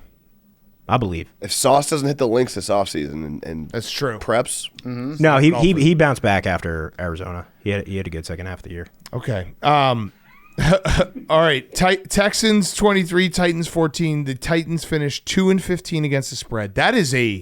That's about as shocking of a stat as you can have. Yeah, Vegas has got to be pissed. Yeah. Vegas 2-15. 2-15 against the spread. The Titans also got the number 1 pick, which that was kind of out of nowhere. Like that wasn't a team that was going into the season. You would have said they would be the number 1 pick, and now they have it, and they're probably going to pick a quarterback because they did both today, Will Levis and Mason Rudolph, and it didn't work out. And the Texans did a little warm up. They had C.J. Stroud in for 1 drive, 6 for 6, 50 yards. Joe Mixon carried the ball like 5 times for 30 yards. Touchdown, boom, they're ready to go. Playoffs. Damian Pierce with a huge game today. Yeah. Yeah, so he had that, like, what was it, 80-yard run? Yeah, what did he end up with, like 170-something yards? Yeah. I've always liked Damian Pierce, but I understand that he hasn't been the player that a lot of people expect him to be, but I still think he's a nice running back when Mixon's not getting it done. Yeah. I would like to see them use Pierce a little bit more often. But, this game was not really nothing really noteworthy happened. Davis Mills landed on his neck. Yeah. That was pretty entertaining. The Titans wore the Oilers jerseys. Those are always awesome, but they shouldn't get to wear them. They shouldn't get to wear them, and they got to know at this point, karma's not on your side when you wear those in Houston. No. I think Schefter said Brian Callahan is safe, which I'm happy he is. I don't think he should be a one and done.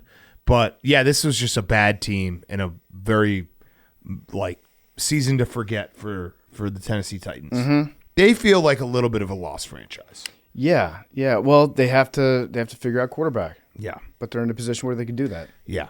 Okay. Last in the AFC, Colts 26, Jaguars 23.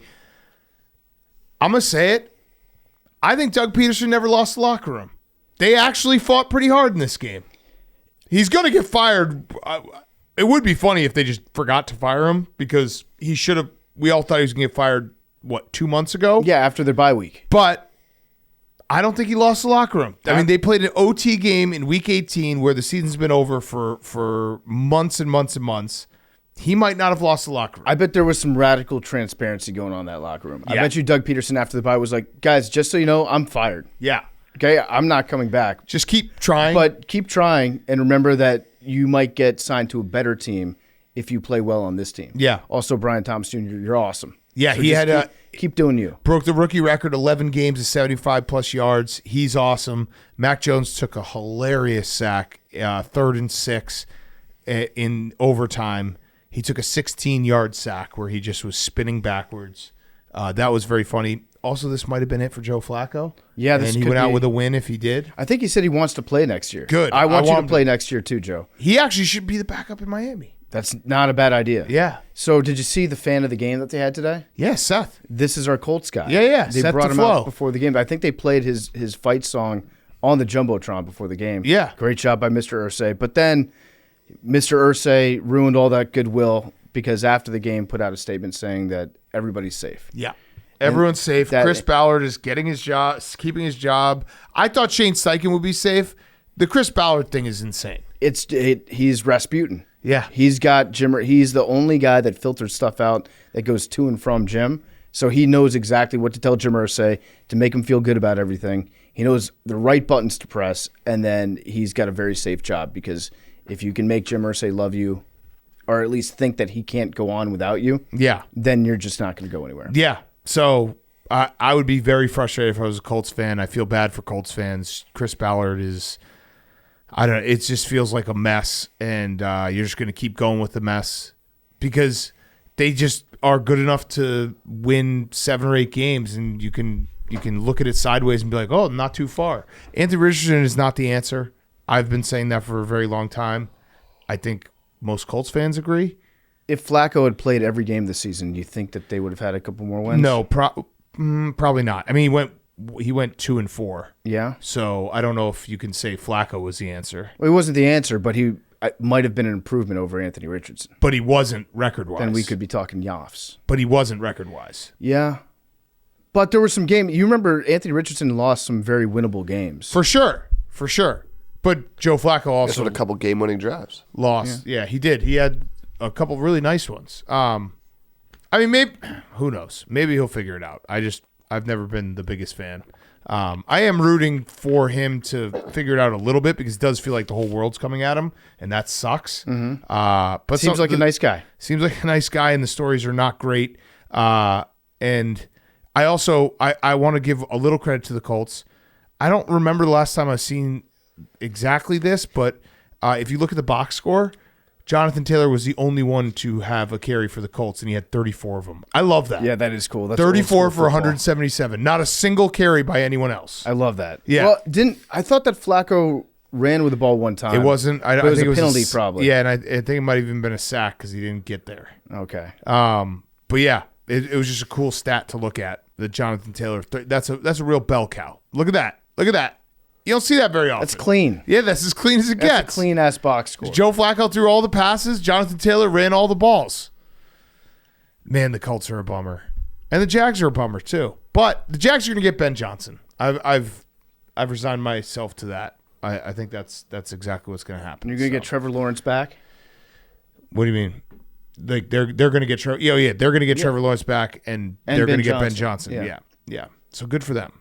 Happy for the Jags. Okay. Should we do NFC? Before we do that, you got a couple ads, and we'll do some NFC talk. Yeah, before we get to the NFC, they're brought to you by The Farmer's Dog, our great friends at The Farmer's Dog. They want you to know that this new year, healthy habits don't apply only to humans. Give your dog a fresh start, too. The Farmer's Dog makes feeding real healthy dog food easy and convenient. Your dog will absolutely love it. Blake is a Farmer's Dog. Stella is a Farmer's Dog. What makes Farmer's Dog so different is that food from the Farmer's Dog is developed by an on-staff board-certified vets and veterinary nutritionist to be complete and balanced. It's made from human-grade real meat and veggies that are gently cooked with the safety and quality standards of human food. The food comes pre-portioned specifically for your dog, which makes it easy to help your dog maintain their ideal weight. The Farmer's Dog delivers their freshly made healthy dog food right to your door on a schedule that works for you. It's so easy. It just gets dropped off at your door. You take it out, put it in the freezer. It's already portioned. You open it up. The meal's ready to go. You never have to worry about going to the store, buying dog food, running out of dog food, because the Farmer's Dog takes care of all that. And it's delicious food. Blake absolutely loves the Farmer's Dog. Get 50% off your first box of fresh, healthy food at thefarmersdog.com/PMT. Plus, you get free shipping. Just go to thefarmersdog.com/PMT. Get 50% off. That's thefarmersdog.com/PMT. These games are also brought to you by Kevin's Natural Food. You know that you feel your best when you eat well, but life's hectic and it's hard to find a healthy option that's quick and easy. That's where Kevin's Natural Foods comes in. They're made with clean, quality ingredients. Kevin's Heat and Serve entrees and new stir-fry kits are packed with protein, ready to eat in just minutes. No prep, no mess. Kevin's entrees are shockingly delicious, available in a ton of tasty flavors like Korean barbecue, cilantro lime chicken, and the stir-fry kits even include fresh veggies. I had some Thai coconut soup from Kevin's the other day. Amazing. Amazing soup. It is wonderful. I'm sure that you guys will like it too. Kevin's is made without refined sugar. They're gluten-free, soy-free. Several are dairy-free, making it a great fit for any lifestyle. They're also paleo and keto certified. Kick off 2025 with Kevin's. Make it your healthiest and tastiest year yet. Find Kevin's Natural Foods in the refrigerated section of your local grocer. Okay, NFC. We have the Lions at number 1 seed, the Eagles 2, Bucs 3, Rams 4, Vikings 5, Commanders 6, Packers 7. And we'll start with the Sunday Night Football game. Lions 31, Vikings 9. That was an absolute ass-kicking by the Lions, both defensively and then in the second half offensively. Jahmyr Gibbs especially, 4 touchdowns. He is so goddamn good. And the Lions win the NFC North. They, I don't want to say deserved, but the Lions were, after watching that game, they deserved it because they throttled the Vikings. The Vikings' offense looked abysmal tonight. Yeah, the Vikings tried to do the Dan Campbell thing, and they thought, like a lot of us, like you have to score touchdowns to win this game. Yeah. So they, instead of kicking field goals, I think turned the ball over on downs twice inside like the 5-yard line. Yep. It seemed like Kevin O'Connell was thinking to himself, like, in order to beat Dan, I have to become Dan. And Sam Darnold was bad tonight. He was really bad. And he's usually very good against the blitz, but he was not tonight. He was missing everything. Terrible against the blitz. Yeah, overthrowing, just didn't see it. It looked like he could not see it. And Alex Anzalone coming back felt like it was a big boost for the Lions defense. Did you see his arm? Yeah. Anzalone's arm with all the stitches on Crazy. It's absolutely insane. It looks like he turned his forearm into a football. Yeah. It's crazy. What do you say? Like, everybody wants to be a dog until you have to do dog shit? Yeah. He did some dog shit tonight. Yeah. That's a hard quote. That is a very hard quote. I'd like to say that at some point in my life. Yeah. But the Lions now have home field advantage, and the Vikings have to go on the road to the Rams. I am officially back to worried about my pinky because the Vikings were not inspiring tonight. Now, you could make the argument, and I thought about it after. You know when you're watching a game, you're like, man, I feel stupid for this.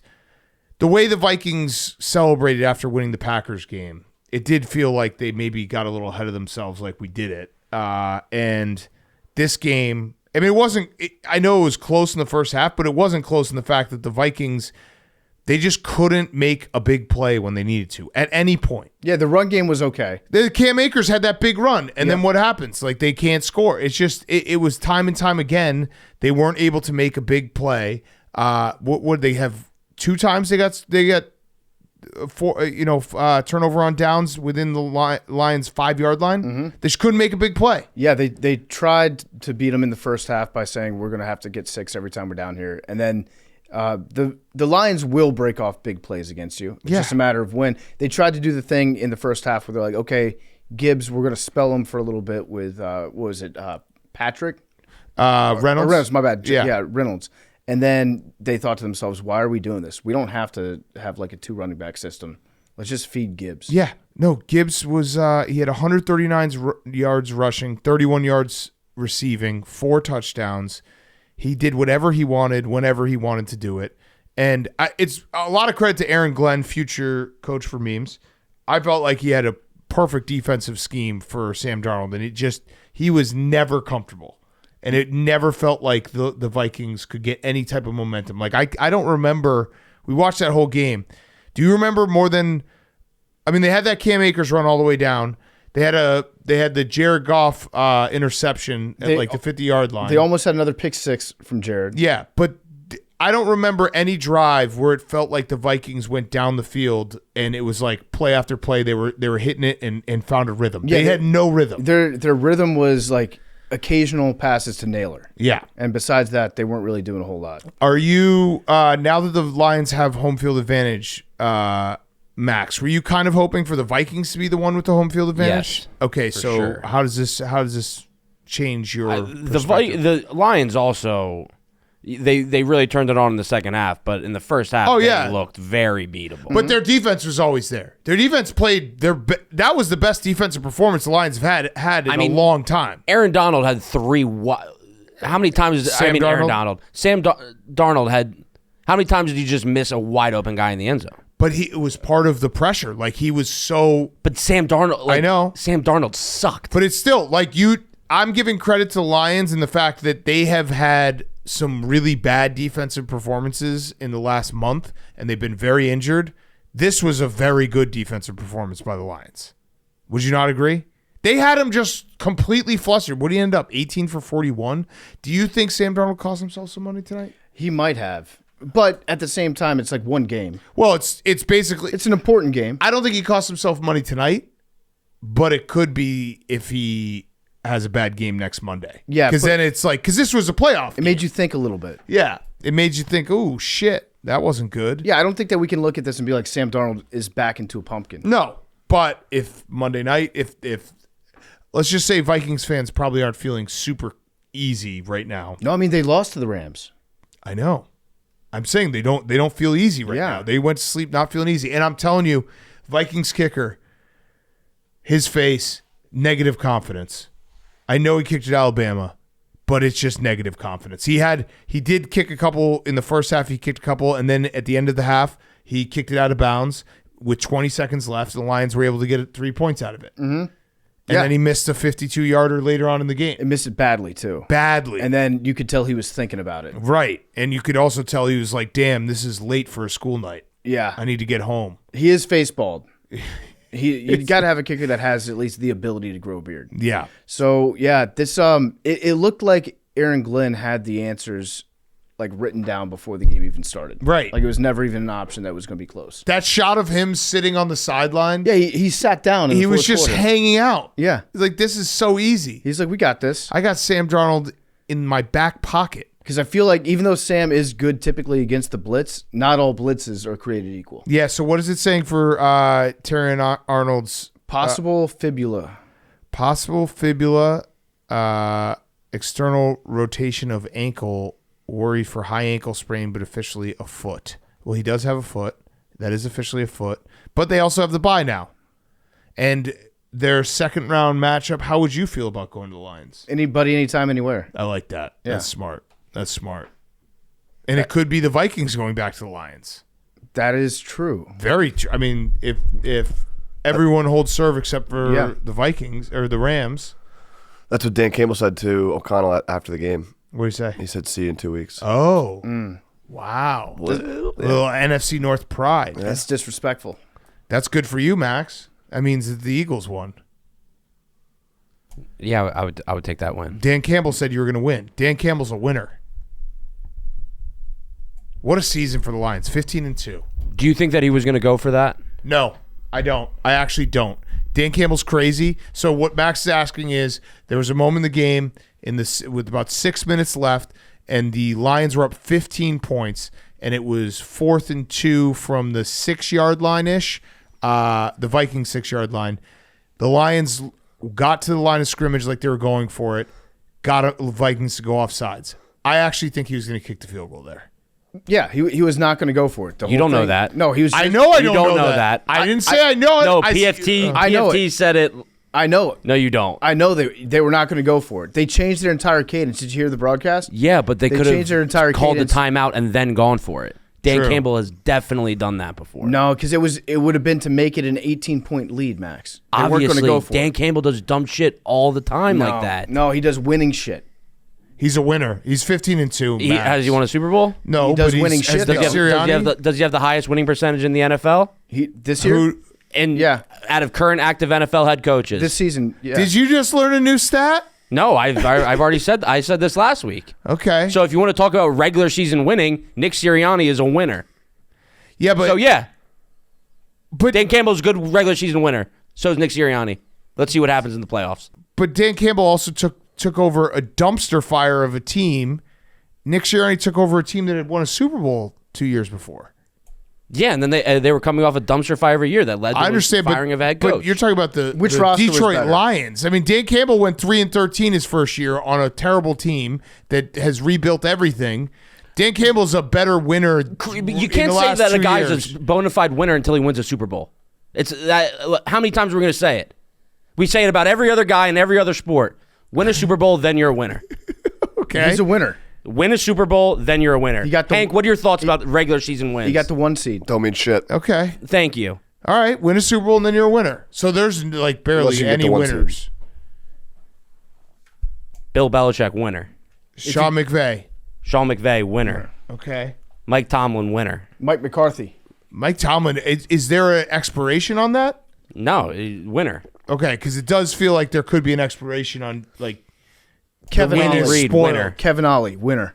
Yeah. Like those are, but like you can't just say someone's a good coach because they're a winner. Doug Peterson. and they've never won a Super I Bowl. don't remember how this debate started. Max is getting overly emotional because he's afraid of the Lions. Okay. And so he's trying to No. pretend like he's It not. just said Dan Campbell does the same shit as Nick Sirianni, but for some reason, No. reason, Dan Campbell. Wrong. People They're think wrong. that it's fine. That it's because he's a winner. 'Cause he No, wins in the Dan regular Campbell season. does it consistently, and he has like he. So does Nick Sirianni. No, crying? you know that Nick Sirianni chooses when and when not to do it. He does stuff sometimes where he kind of loses his mind. So does Dan Campbell. But it's always consistent. I had made this argument a million times. Dan Campbell is crazy, but then he it's should have gone. Then you think that he should have gone for it today? No, he was no. That's because- that. If you're saying that, that's no, what you're saying. no, because it actually made sense to kick it there to go up 3 scores. But he does shit that doesn't make sense all the time. When has he done that? I can't remember the When exact has play. he Literally passed 2 weeks up ago. going up 3 scores. He might have. I don't know. Do you have a time? No, but there was something in that.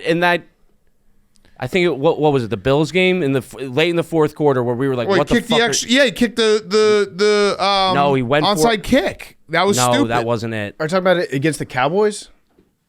No, it was a Sunday. It was a Sunday night game. All right, or find maybe it. a Do a Thursday little night homework game. and come back to us, okay? Max, why are you so upset that we're lavishing praise on Dan Campbell for getting I'm the 1 not. seed for I'm the not. Detroit Lions? Everyone's an enemy right now. It's playoffs. Correct. Everyone's an enemy. Okay. Yeah. Everyone- Everyone's an enemy. It's playoffs. Except, actually, there's only one team that's not an enemy for you. The Commanders. Well, they could be if they make it to. Yeah, but you're you- right there. You're just assuming that they're not going to make it. to the No. conference championship. No. I'm saying that at least for a few weeks, you don't have to, like the Commanders and you Same guys can't play each other for at least 2 weeks. No, everyone's an enemy. But you can't play each other for 2 weeks. You know who's not an enemy? Bears. You know who's not an enemy? Jets. You know who's not an enemy? Patriots. Those aren't enemies. All right, Commanders you know still what? in the Fine, enemy. fuck it. I'm not going to give you the blueprint on how to beat the Packers. Fair. You shouldn't have done that. I could have told you all the secrets because that's all I do is beat the Packers. All right. That was good talk about the Lions. We were talking about the Lions. Yeah, so the We Lions. were talking about Dan Campbell. We said a lot of nice things about the Lions until Max had to just poop all over you. So if you're a Lions He's fan, in playoff mode. I love it. Let the fucking Detroit Lions fans enjoy a 1 seed, Max. They're 15-2. All I was doing was just asking the question of whether he was going to go for it, and then this conversation. I do not think he spiraled. was going to go for it. I do not think he was going to go for it. Yeah. Also, this is just a hypothetical that has no answer, so that was a stupid thing. Yeah, to you're bring saying, up in like, the first place. If it hadn't worked, which would you have to, Max, you have to be consistent, right? We've talked about this. If you're going to criticize him, you have to compliment him for going with it and having a plan where it worked. It ended up That did benefiting work, them. yeah. It did work. That did work.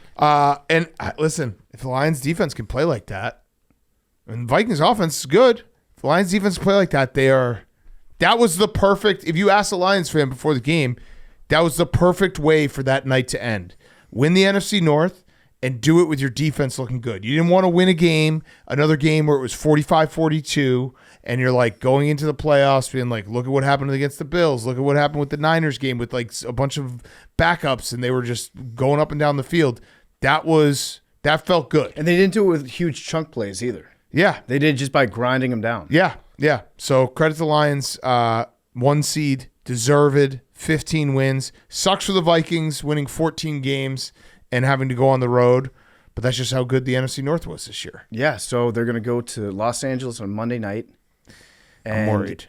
I'm a little bit worried too. This is a Sam Darnold face mask game. We can talk about the Rams when we talk about the Rams, but that's another thing. Yeah, I'm worried. I'm just worried. Okay, so the other thing we had to decide besides seeding in the NFC today was the Bucs. Bucs 27, Saints 19. Bucs win the NFC South. Bucs get the 3 seed. Going to take on your Commanders, PFT. This was a weird game because the Bucs, for the first 2.5 quarters, looked like they thought they could just show up and win this game without even trying.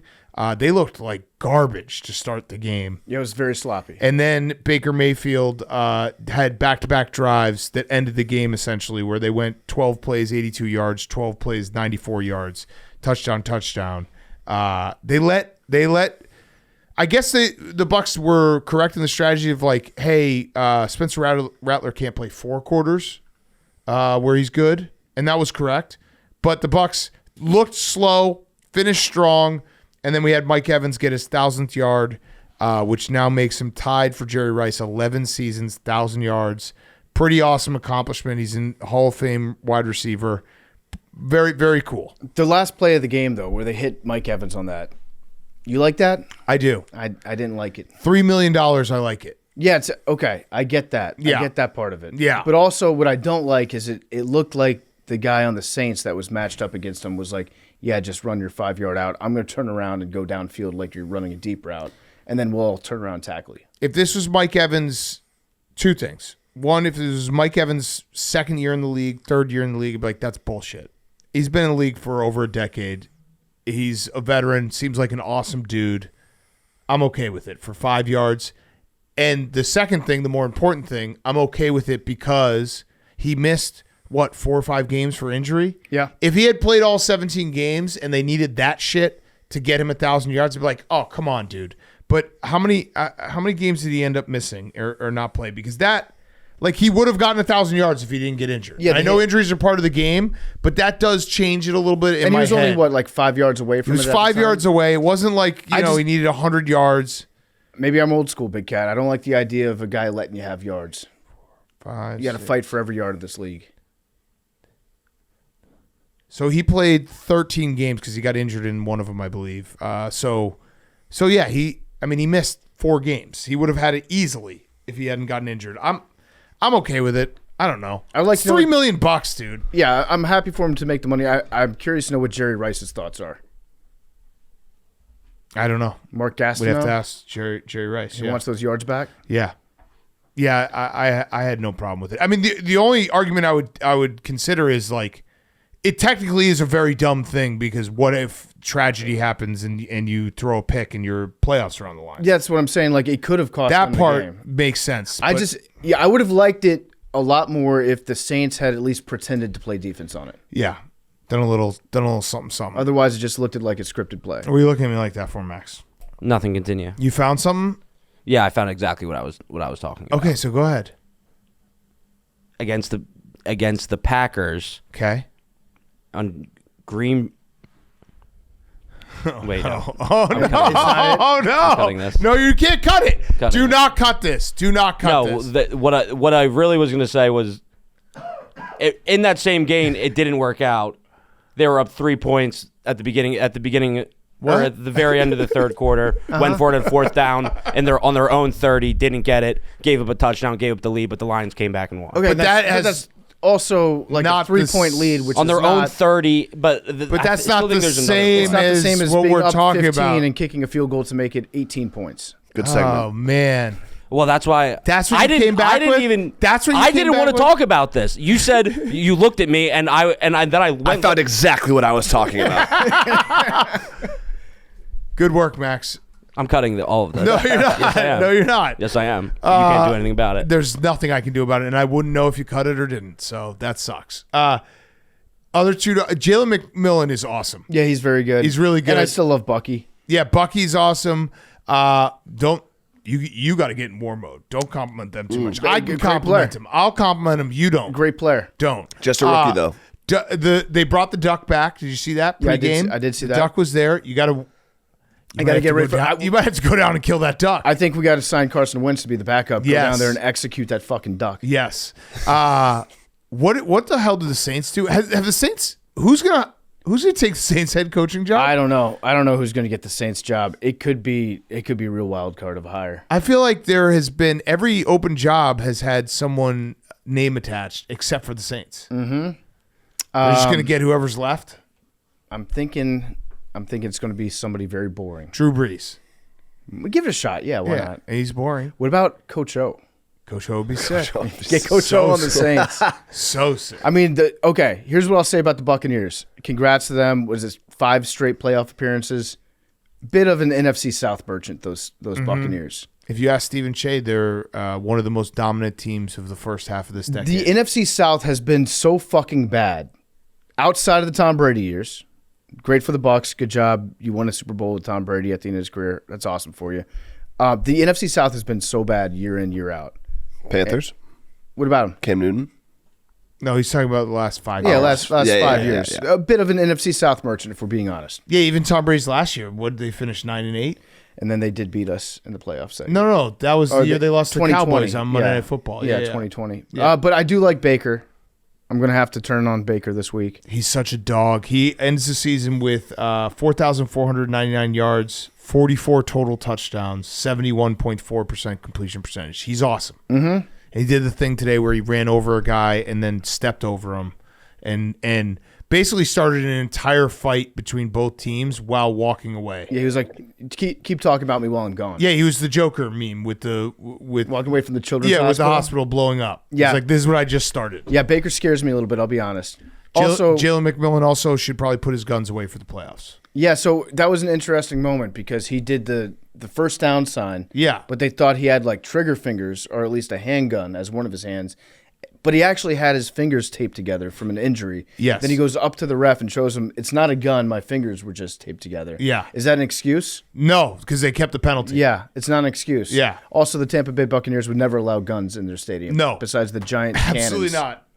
not. All right, so are you worried? Are you ready? You wanted the Bucs. No, you said you wanted the Bucs. I wanted anybody. I really wanted the Eagles. I'm bummed out that we're not going to get the Eagles. I wanted that. The Rams concern me because Sean McVay concerns me. The Bucs also. I mean, we saw it in that game against the Cowboys on Sunday Night Football. Like they don't. I feel like they don't rush the passer great, so that should give Jaden a lot of time. They're good at stopping the run, though. They are which good at is stopping the the problem. run. Todd Bowles kind of a bird brain when it comes to making decisions about things. That was one play that sticks in my mind from this game today was Clyde Edwards-Helaire got a little bit of daylight, and he ran into Vita Vea, and Vita Vea didn't even tackle him. He just stood with his belly out. Yeah. And he literally ran into him and fell backwards. Yeah, Vita Vea does concern me a lot. Yeah. He's a monster. Another guy who doesn't wear gloves. Yeah. Scary. So, I mean, you guys could win this game. It's a 3-point spread. If 3-point spread. Also, Mike Evans, great player. Mm-hmm. Very happy that he got 1,000 yards. That was very nice to see. I was cheering super hard for that. Marshawn Lattimore kind of has a history of locking him down and getting him kicked out of games. They Forgot about that. They like to fight. They like to fight a lot. I think the stats are that historically Marshawn Lattimore limits him to like 3 catches per game and something like 47 yards per game. So that's good if Lattimore plays. Okay. Keys to the victory. Keys to the victory. Lattimore plays. Bring Is he Carson not gonna Wentz with play? a shotgun. Well, he didn't play today. Okay. But, I mean, you guys sat Jaden half the game. He's a Bucs specialist. Yeah. He'll be back. Okay. Next up, in the NFC South. So the Bucs looked like they were going to maybe blow this, but it turns out the Falcons were going to blow it on their own anyway. Panthers 44, Falcons 38. Bryce Young was incredible. 5 total touchdowns, 250 yards. Did you see he did the Steph Curry look away? Yeah. So he threw a touchdown pass, and before the pass was even caught, he turned around and started celebrating. I like that we've reached a point in the Bryce Young reclamation where he's like stunting on people now. Yeah. Like what a turnaround that's been literally in this game. Yeah, he had so since he got benched, when he came back, he's had 20 total touchdowns, 6 interceptions, 2,100 yards and 61% completion percentage. And Dave Canales said after the game, we've got our guy. And I'm happy for Bryce Young. I'm happy for the Panthers. This season was going in such a bad direction. And Dave Canales, Coach of the Year, should probably get some credit. Yeah, so is O'Connell still your Coach of the Year? Not after tonight. I think it's Dave Canales. What about Dan Campbell? Might be Jeff Ulbrich. Mine might be Dan Campbell. Mine might be Jeff Ulbrich. I just love how consistent he is. Yeah. He's a winner. Dan Campbell's a winner. Winner. But yeah, the Panthers, arrows pointing up. And the Falcons, I don't fucking know where their arrows pointing because they're just the Falcons. Yeah, but I feel like Penix is the guy. You ready to say it already? I think he's the guy. Already? I'm ready to 3 say games? right now I think he's the guy. Okay. Yeah, I don't know. I need to see more. They're just the Falcons. Drake London is the guy. How do you know? You need to win this game. They lose the 2 games in ridiculous fashion the last 2 weeks. They fought all the way back into the division. They're just the Falcons. They are the Falcons. They're just the most frustrating organization to look at from afar. Yeah, but I think they're overall this season it turned around a little bit. You got more exciting. You got a better glimpse of the future. You saw that Kirk Cousins is not the guy, and you can move forward. But that's even the Falcons. The fact that they did Kirk Cousins signing and Michael Penix drafting, we said at the time made no sense. It looks even dumber now because you could maybe if Kirk Cousins plays 2 years and brings Michael Penix along and you get to the playoffs with Kirk Cousins, you can tell yourself, hey, that was actually good in the long run. None of that happened, and you just wasted all that money and took Michael Penix, who I'm not ready to say he's the guy. They're just the most frustrating organization. So do you think that it's going to be any sort of possibility that Kirk Cousins plays next year for the Falcons? No. I mean, why would you? If you're Kirk Cousins or if you're the Falcons? If you're the Falcons. The only explanation would be that the Achilles is like a 2-year recovery. But why would you like he probably wants to start. There's no reason to start him. You drafted Michael Penix. You already went to him. He is your guy now. Because weird stuff happens. I mean, the Falcons are a weird organization. They are very much a weird organization, but that would be insane if they were like, hey, Michael Penix, you're not our starter next year. Open competition. That would be camp. nuts. It would be crazy. No, I think they'll probably try to unload him somewhere, trade him. I don't know where. Maybe it's the Raiders. I guess the reason why I still kind of like the Falcons is because they've got good, very good players on offense. Yeah, they draft number John 1 Robinson, picks. Awesome. Drake London, awesome. Michael Penix, some are saying he looks like the guy. Kyle Pitts, whatever. Yeah, he's there. Yeah.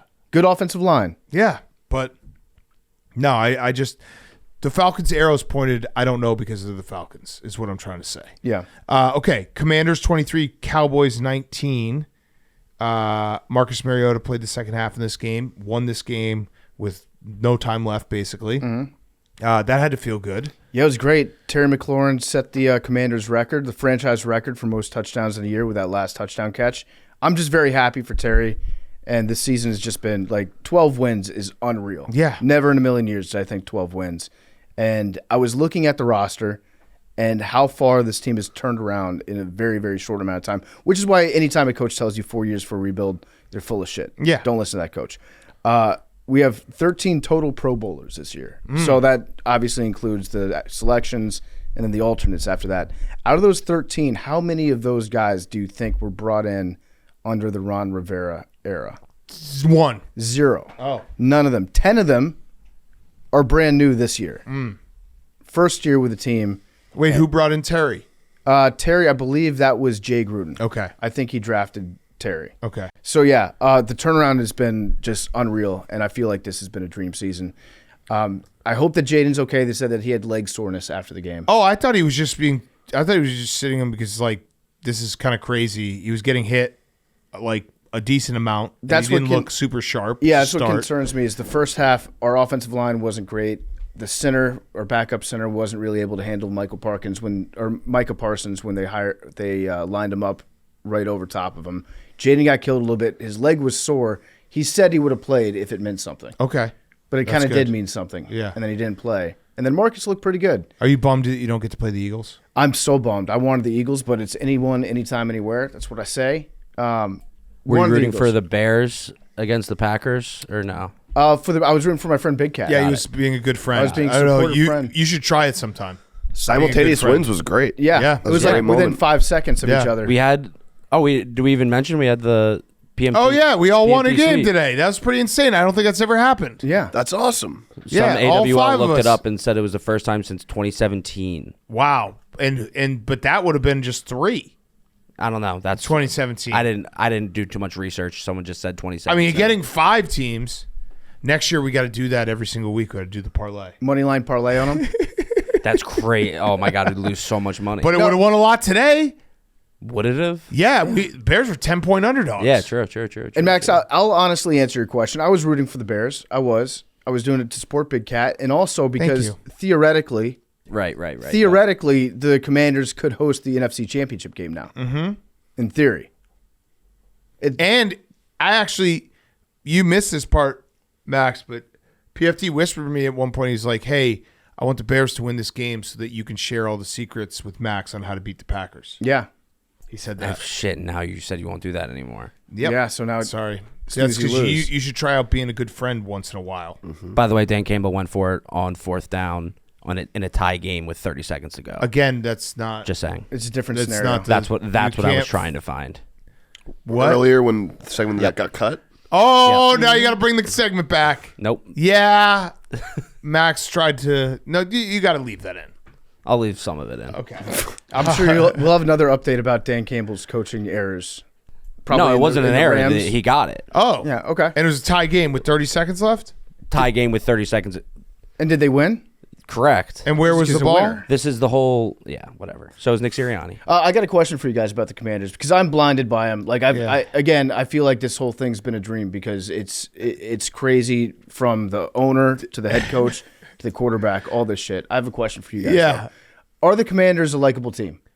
Yes. Yeah. Because I think I they thought you were are, going to ask a obviously. different question that Hank was going to have a hard time answering. Okay.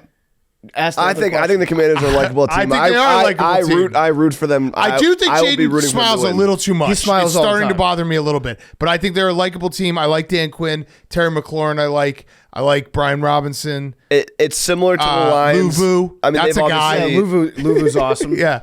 They've They're the obviously Broncos. won. They've won. Yeah. They've won Super Bowl, so it's a little different than the Lions. But it's like teams that have been bad for a long time. Yeah. Yeah. Once No, they're good, likable. It's you root for them. Because I have no frame of reference as to whether. I guess the only thing I can point to is that we're playing in the Sunday night game, which means that somebody wants to watch us. Yeah, I mean, that's Jaden Daniels. Jane Daniels. Yeah, he's had an incredible season. That's the Sunday night game. I thought you were going to ask a very different question. Okay, ask the question I was going to ask. Should I ask it to you or Hank? Ask it to Hank. Okay, Ask Hank. it to him first. Ask Hank. it to him first. Do you think the Washington Commanders are good? No. Hank turned to me in the middle of the Cowboys Commanders game. He goes, "They fucking Okay. stink." Well, I was thinking about the Saints game too. I was like, the last few games we've been watching, like they have been struggling against really bad teams. Here's the thing about the Commanders, though. We're not that good, but Jaden Daniels finds a way to do things at the end of games. And today was Mariota, but if you look at since the Hail Mary game, we've scored like a million times in the last minute and a half of games. Yeah. And just Max, fact check that. Crazy innings. Back, I think it was 1 million times that we scored. The Commanders, Less than 1 million. I honestly don't think that the Commanders are a great football team. We might not even be very good. But you're in the playoffs year one. Yeah, you know what we are? Is we're winners. Yeah. yeah. And we figure out ways to. That's true. We're figuring out ways. Dan Quinn's a winner. We figure out ways. He was a Super Bowl winning at one time head coach. Yes, that's facts. And something happens at the end of games where time slows down for usually Jaden, in this case Marcus, and it just ends up working out somehow. I don't know how they do it. I don't think that they're a very good team, but they're so fun to watch. Against bad teams. Yeah, Against but bad yeah. teams. Well, the Eagles are a good team. True. Well, that they're was playing. Yeah. Kenny Pickett. Yeah. Eagles are a good team. We'll see on Sunday. How many I'll be. wins I'll would be they have rooting- with What was the Kenny score when Jalen Hurts went out? Does Kenny Pickett play defense? That's true. Good point. Is the Eagles' defense good? That's a good point. Okay, That's a good point. interesting. But they could have if Jalen Hurts. Go ahead, Max. No. Commanders. He's still hats trying to off. find Dan Campbell stats. No, I already found. I found the one, and The one you were exactly what you're saying. no, I was wrong. It was. By the way, it was the one I was exactly what I was saying, but I got mixed up, and whatever. What? I got nervous, and when I went to say the one that I was actually saying, I was like, "Oh, that was actually a good idea," but I didn't realize it was tied when he went for it on. Yeah, fourth. yeah. Max, do you think the Commanders are good? Yeah, no, I think they're. Be honest, Max. I think they're. I mean, they're a playoff team. I think that they could beat the Bucs. Mm-hmm. Yes, I would agree. The Bucs. I think have they're weaknesses. good enough. Yeah, I think they're good enough to win a playoff game. Here's the thing. I don't think there's anywhere near Super Bowl contenders. I think that they're one of two things is going to happen against the Bucs. One, we're going to win in the last 45 seconds of the game. Some crazy shit's going to happen. Todd Bowles will probably screw something up in terms of a timeout or a go for it strategy because he's no Dan Campbell. And then we somehow figure out a way to win a game that we were losing by 17 points in the first half. That's option number one. Option number two is we lose by 25 points because we're not good, but we win and we're fun. Wait, would you win in option one? You said. Yeah, option one is we win. So Commanders money line or Bucs alternate spread. Yeah, that would not be a bad bet. I might have to do that. But I love this team. Equal amounts. I love this team.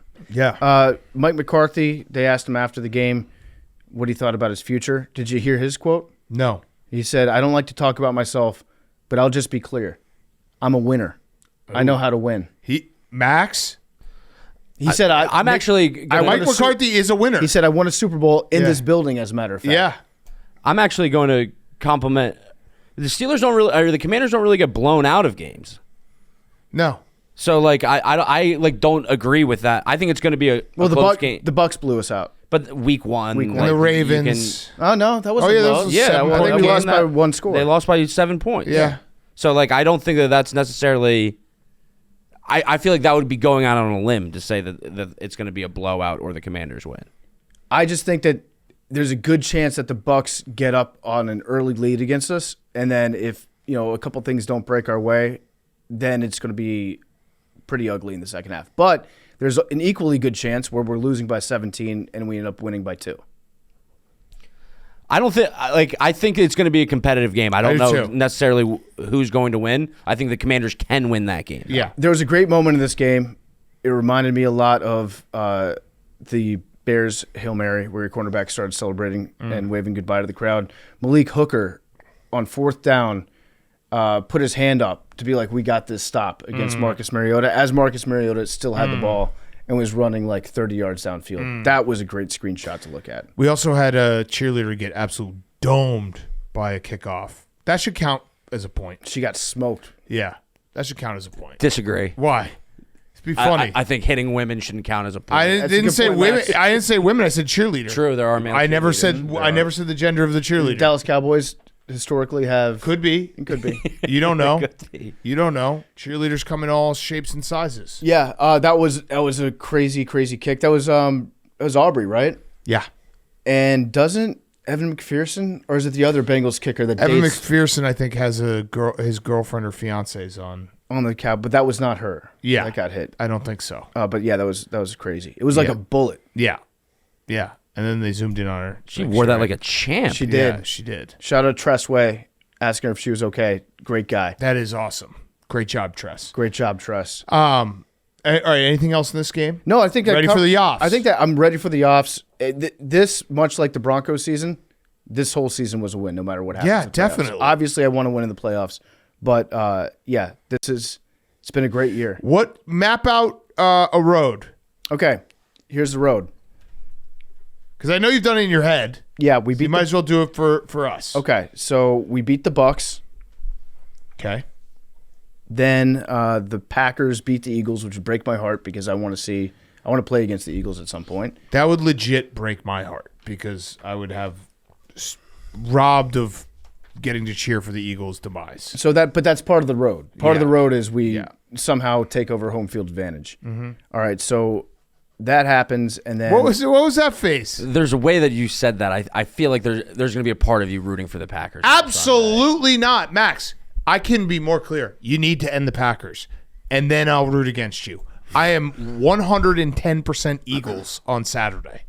Love or that. Sunday. You and Hank. It couldn't be more clear. If the Packers beat you, if the Packers beat you, and I'm not even allowed to make fun of you for losing, that's the worst. You'll make fun of me. No, because you should be like the Packers Let's just get back won. to the Commanders. All right, go ahead. Sorry. All right, here's the path.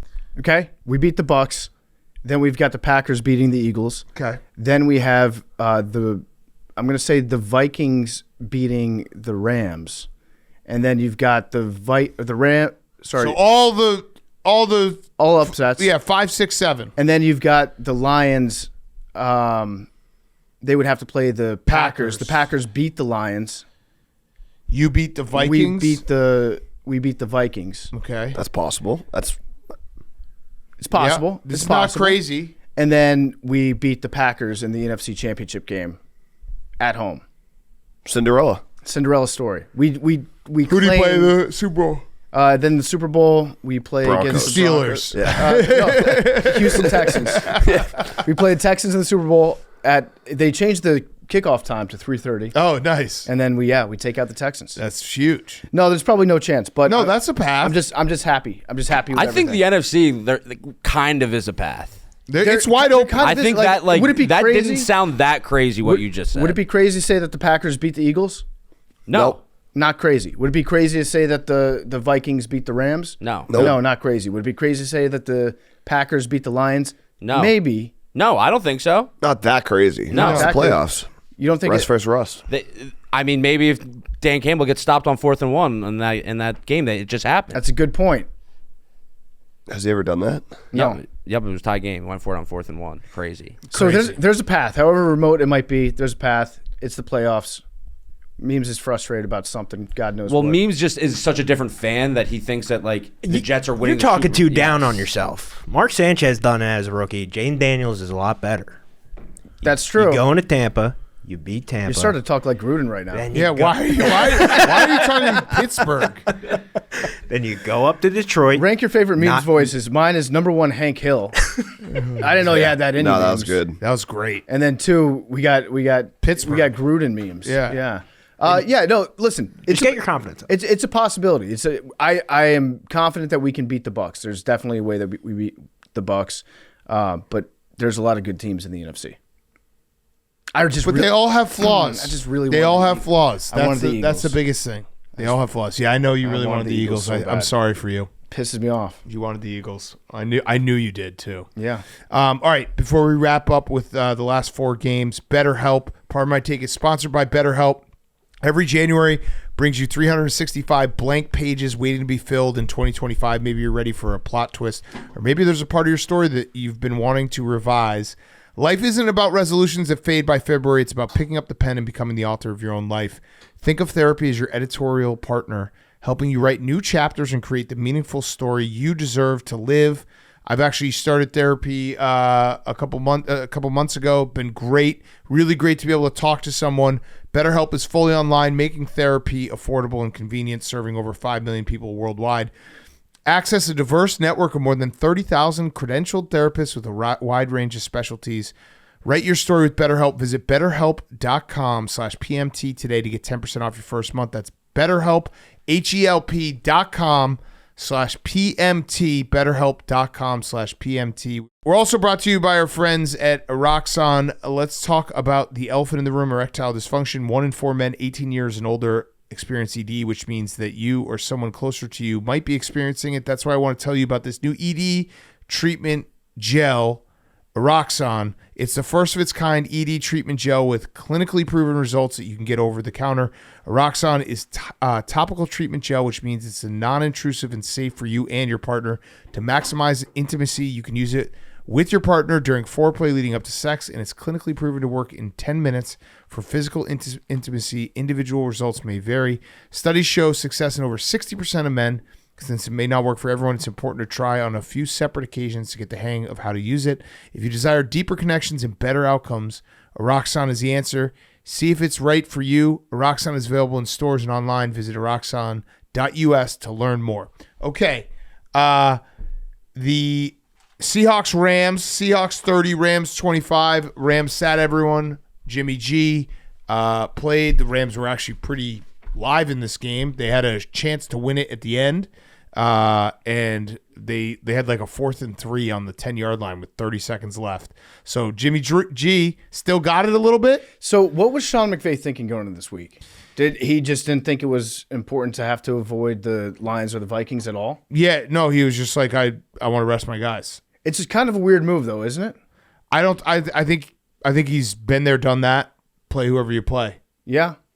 Because, I mean, ultimately, who would you rather play in the playoffs, the Commanders or maybe the Lions? Yeah, I think he just wanted to play. I think he wanted to get healthy. Because he's got an old quarterback. So this is what concerns me about that move, is that I feel like Sean McVay knows something. Yeah, no, I'm nervous about the Rams now, especially watching the Vikings play against the Lions. I'm back to nervous about my pinky. Yeah, they weren't good today, and some of that has to do with Jimmy G at quarterback. But they almost won the game. They almost won the game. Yeah. In the Geno incentives game, which he hit all 3 of them, by the way. Oh, easily. He got $6 million in incentives today. Good for Geno. But the fact that Sean McVay did not care about winning this game makes me think that the Rams are going to be very dangerous. Yeah, I'd agree. Because if you were desperate, if you had doubts in your team, you would be like, we need every edge we can get. Yep. Let's go out there, win this game, and try to avoid a great team from the north. I guess you also don't. I mean, you don't know how the other games are going to go, although they had already played. No, if they had won, they would be the 3 seed. Yeah. I was saying you didn't know. Like going before the game, if the Packers had won and the Commanders had lost, it would have been the Packers. So, and you're setting a plan for going forward probably days before, being like, this is what we're going to do. Yeah. So you're just not concerned at all. Yeah, so that's what makes me concerned about the Rams. Yeah. And then as for the Seahawks, year 1 under Mike McDonald, it wasn't terrible.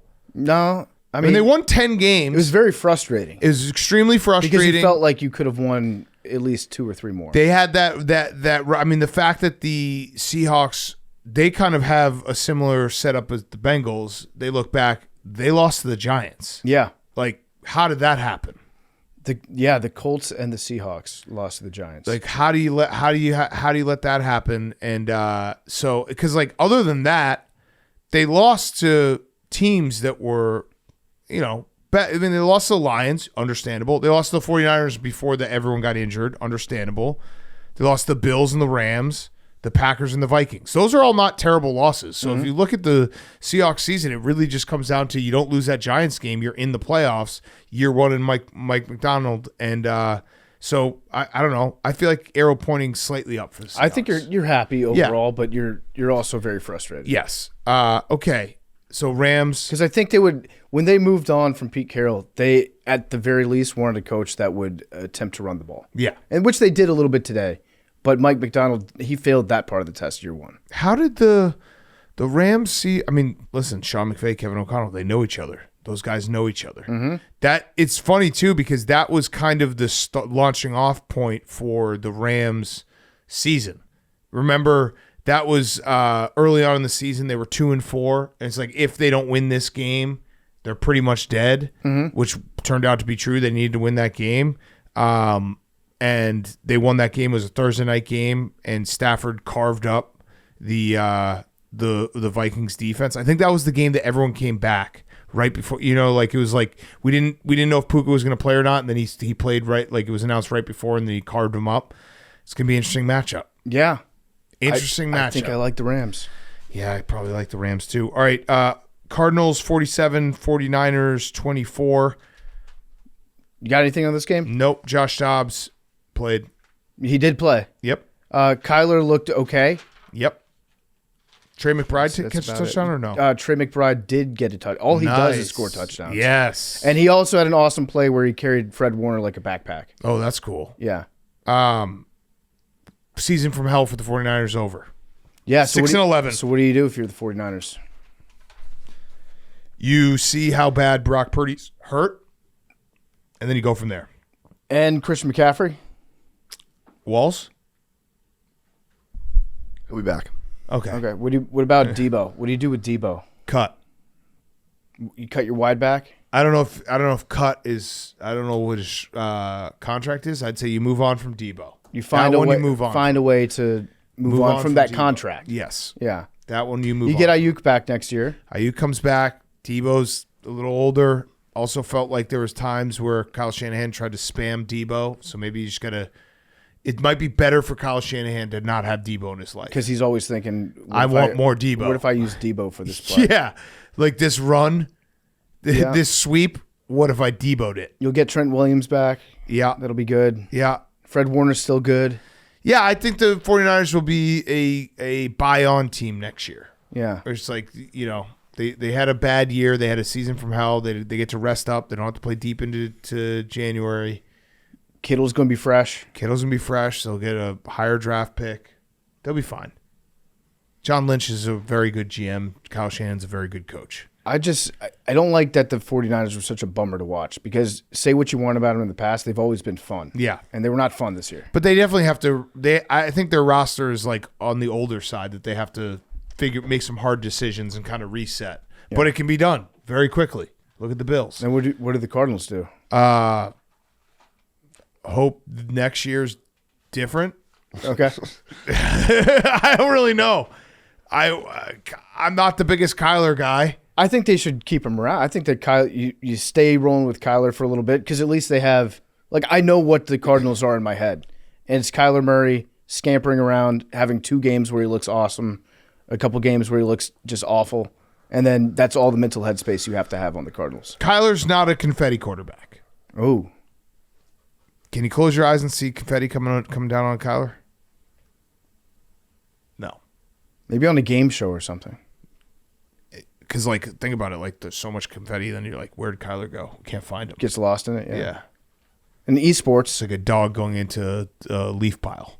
I love those videos of the dogs going into the best. snow. You could actually measure snow by taking Kyler outside and by just tossing him. I watched a video where there was a GoPro attached to the dog, and he ran from the house. It looked like an Italian villa or something. He ran from the house all the way down these windy rocks and jumped into the ocean, probably the Mediterranean. Yeah, that was a good one. And it was 2.5 minutes long. It's that dog has the best life of all time. That dog was all gas, no brakes. Yeah.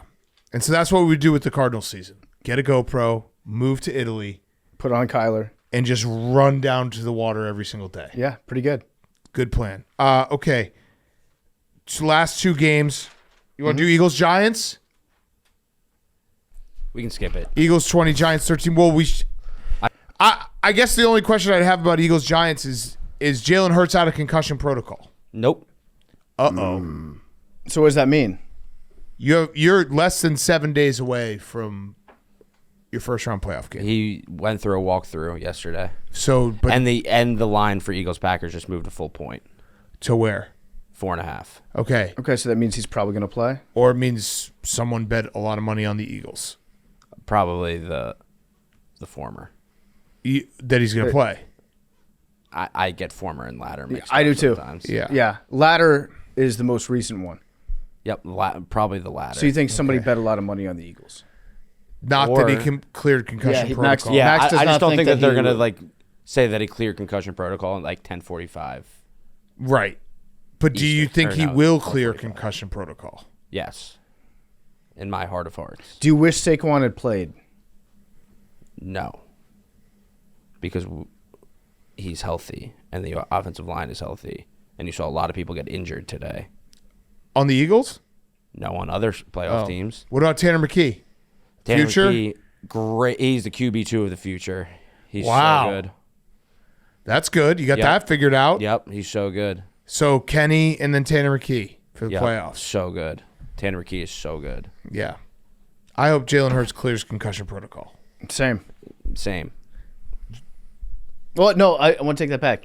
I hope that he clears it whenever it's good for his body and his brain me and his too. mind to clear it. Not a second earlier. Me too. Agreed. I hope Jalen Hurts clears concussion protocol, but not until Friday, because I'd like to see Max's brain just be like, what does this mean? See, that's how there's a part of you. If you were really rooting against the Packers this weekend, you wouldn't say that. Why? Because okay, you want a Wednesday. full- Wednesday. yes, you want a full week- You would want them to have a I'd full like at week least of 2 more practice. days of him not clearing Yes. concussion protocol. I'd like at least one more report where they say he has not cleared concussion You want protocol. one more show for me to be nervous I want about, you to sweat a about little concussion bit. Yeah. protocol. Yeah. I want you to become an expert in concussion protocol at some point this week because you're so nervous. If Jalen Hurts doesn't clear concussion protocol, will you give us permission to concuss you and put you in protocol? I already have a history of concussions. Okay, so we won't do that. We will not do that. I think I've we had should just 3. give Max the concussion test before every show. Yeah, that would be a good idea. Baseline. Giants. What even pick do they have now? 4th. They still might get Shador. They Third. could. 2 or 3. Yeah. Third. They could. Yeah. They could get Shador. They could get Cam Ward. Yeah. And I don't know if they're going to bring back Dable. Things seem to be trending towards not. Yeah. And again, we talk about when they had Ben McAdoo, and Mayo said that they would not fire Ben McAdoo. Then 2 weeks later, they fired Ben McAdoo. Yeah. Did the same thing with Joe Judge. This season, they said they're not going to fire Brian Dable. It's not necessarily a good thing to get a vote of confidence from Mr. Mara. Yes, from Mr. Mara. So if they do fire Dable, what about this plan? Sark. And then you just wait for Arch. You do 1 season of tanking. They have if you look at the schedule that the Giants have to play next year, not easy. Yeah. They have to play the NFC North. Well, that's because they're also the Giants. Yeah, that's true. But they also have to play the AFC West. Okay. So a lot of good teams. And then, so that's 6 playoff teams right there between those 2 divisions. Are we sure then Arch is worth tanking for? Then you tank a little bit. You should tank for somebody. Agreed. If Arch Manning is not worth tanking for, if you're the Giants, then who is? I don't know. I'm just asking the question because if Arch Manning was worth tanking for, I would have thought Arch Manning would be playing in the playoffs. Right now? Yeah. Well, it's because Sark is keeping him fresh because he's going to become the Giants coach. Yeah. Then tank and then draft Arch. Because I'm also kind of done watching Quinn Ewers. I'm not. I am. I'm done watching Quinn Ewers. I'd rather watch Arch. But if you're a Giants fan, that should get your blood going a little bit, right? Yeah. Like just picturing a Manning jersey. Yeah. Yeah. Wait, what does it have right now? It has them taking Travis Hunter. Okay. Abdul Carter to the Jets. Way to go. Kelvin Banks, offensive tackle. I like that. Ashton Jenney for sure is going to be a Cowboy. That is the most Cowboys pick ever. Oh, my God. He's going to run for like 1,500 yards, and they're going to go to the playoffs like everything's fixed. That is the most Cowboys thing ever. Oh, McMillan is a stud from Arizona. Love that. Would be nice. Just what we need. Yeah. Okay. Last game. Bears 24, Packers 22. What can I say? We beat the Packers. That's what we do. Packers specialist. That's what we do. We beat the Packers. Fake punt. Or not fake punt. The fake punt catch was awesome. That was a great play. The Keenan Allen interception, awesome. So funny. That was a very funny play. Almost bears the fuck out of this game with the fumble late. And then the Packers, I don't know what they were doing on defense at the end of the game, but that's just the difference between good organizations and bad organizations. Bears find ways to win these games. Caleb got clotheslined so hard on that final drive. Yeah. Yeah, he got horse collar tackled. But yeah, Caleb made it threw a ball perfectly to DJ Moore, Cairo Santos, revenge. Fun fact for you: the Bears and the Packers in the vaunted NFC North, both 1-5, and the Packers needed a blocked field goal to win that one game. I can't remember who it was against because the Bears own the Packers. In 2025, the Packers have never beaten the Chicago Bears. Listen, I know we dropped like 2 spots, maybe 3 spots in the draft order. I was saying it before. My oldest is 5.5. He's halfway through kindergarten. He has never been alive for the Bears to beat the Packers, so this was kind of nice. Yeah, it was nice to beat the Packers. I told you could do this, and you were being a negative Nelly. Well, I mean, we needed a lot of things to go right, including to completely fake them out with that punt return. Mm-hmm. We needed Jordan Love to go out. We needed the Packers to play the dumbest defense I've ever seen. But I'm happy for Caleb Williams to end on a high note. Feels good. A lot of things to work on. The organization is not in a good place, but we own the Packers. Trending up or trending down? Trending down. Trending very far down. That should make the Packers feel awful. Yeah. That even after you beat them, you're like, yeah, we're not in a good spot. Here's the thing. I know Packers fans will tell themselves, well, we just screwed you out of a couple picks, in the draft. It bothers Packers fans to no end because they love beating the Bears, and they love beating the Bears all the time, and we haven't beaten them since 2018, and we haven't won a road Sunday game in 3 years. We're the Packers' daddy. Is this like an Ohio State situation where even if they win the Super Bowl, like it's kind of a lost season because they didn't beat the Bears? I'd rather them not win the Super Bowl. I'll say that right now. I do not want the Packers to win the Super Bowl, but good question, Hank. We are the Packers' daddy, though. We own them. Could this be a moment where, for the last 5 years, all you've wanted is to beat the Packers, but at what cost? No, I mean, I've just wanted them to be good. Yeah. And they're not good, but we beat the Packers. So, and it's great that it happened at the last game of the season, so I can just be like, hey, we're on a winning streak. I will do a clock, somewhere in the summer where it's like it's been 200 and whatever 50 days. Yeah, since you got to hope that they Packers beat schedule the you Bears. for super late in the season. Yeah, so you can, or not. Let's not even schedule next year. Yeah, we'll do it the year after. What if you just destroyed the entire franchise? Yeah, Just it bothers the Packers. They lost to the Bears. I love it. I fucking love it. So, Caleb's rookie season, his numbers, he leads the Chicago Bears franchise history in total yards. So he did that in 1 year. Also says, we have never had a quarterback, Hank. That's how it's possible. Wait, say that stat again. He leads. He has the most total yards, so rushing and passing, in Bears franchise history in one season. That's pretty good. 4,030. I think Jay had like 4,000 and I don't know, 5 or something one year. Is he the guy? We're working on it. Wait, so 1 year, coach. all time and for one season. For one season. Oh, okay. I thought you were talking about for one season for of one all time. season. Yeah. For all time, one season. And he ended with 3,500. Now, if you told me before the season that he had 3,500 yards and 20 touchdowns and 6 interceptions, I would have been like, holy shit, we're in the playoffs. Didn't go that way. Didn't go the way I thought it would. A lot to work on. Caleb's got a lot to work on. The Bears have a lot to work on. I have more confidence in Caleb working on the things than the Bears working on the things, because everything that I've read and heard, the Bears are going to hire Brian Flores. They're probably not even going to interview Ben Johnson. Mike Vrabel is going to be the Patriots head coach. Ryan Poles is going to keep his job, and that's going to be an awkward, I don't know what's going to happen, where he's got 1 year, and then the new coach is like, hey, this guy, and whatever. Another time, another day, the Bears beat the Packers. We own the Packers. I have some advice for the McCaskey family. You got to at least Don't swear. Okay. To dearest McCaskey family, I hope this missive finds you well. Yeah, by the way, happy birthday to Virginia, 102 years old. Happy birthday to Virginia, sweet Virginia. Very happy to have you around for hopefully many more trips around the sun. Yeah. This I can't say Virginia. no. Yeah, this is to Virginia. No, I couldn't. I reflexively said no when you said hope to have you around for many more. I shouldn't have said that. We hope, happy birthday. We're glad you're not dead. I am glad you're not dead. No. I am. Oh, okay. I'm glad you're not Again, dead. happy birthday, Virginia. And Miss Virginia, excuse me, Mrs. McCaskey? Wood. Yeah. Wait, is it a Mrs. or is it a Miss? Is there a Mr. McCaskey? No, I mean, her husband died like long. Oh, she's so you're 102. saying- What did you say, Hank? Wood? Yeah. Trying to be nice. Happy birthday. She got a lot of money. Yeah. Okay, anyways, Yeah, Miss let's McCaskey. go back to it. Yeah. You have to at least pretend to interview Ben Johnson. Yeah. You have Well, to. she's not.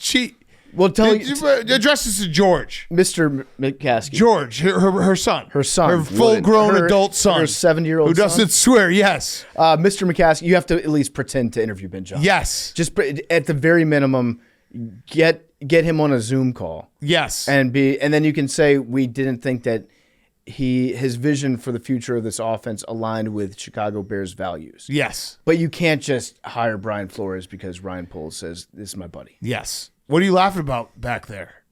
I just looked at a picture of her where she looks so old, and then underneath it said 1999. Yeah. Yeah. Like, that's insane. That's when she fired her other idiot son. What is that guy doing now? Michael McCaskey. Wait, I think he might have died. Oh. No. I'm thinking of someone else. Yes, You're he thinking died. Jimmy Carter. He died. No, Oh. he died. He died.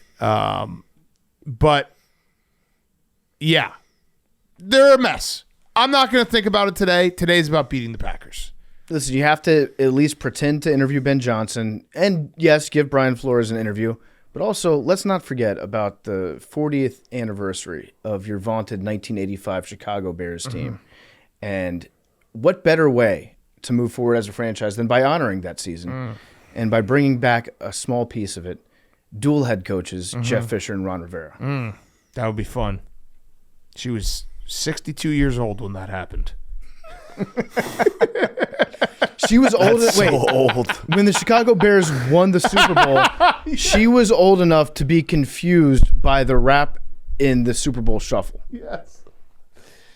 Probably offended, yeah. Offended by, like, this isn't music. No, seriously, happy birthday. I don't think she's doing, like, she's a sweet old lady. It's not her fault anymore. I mean, I guess it kind of is because she hired her son and whatever.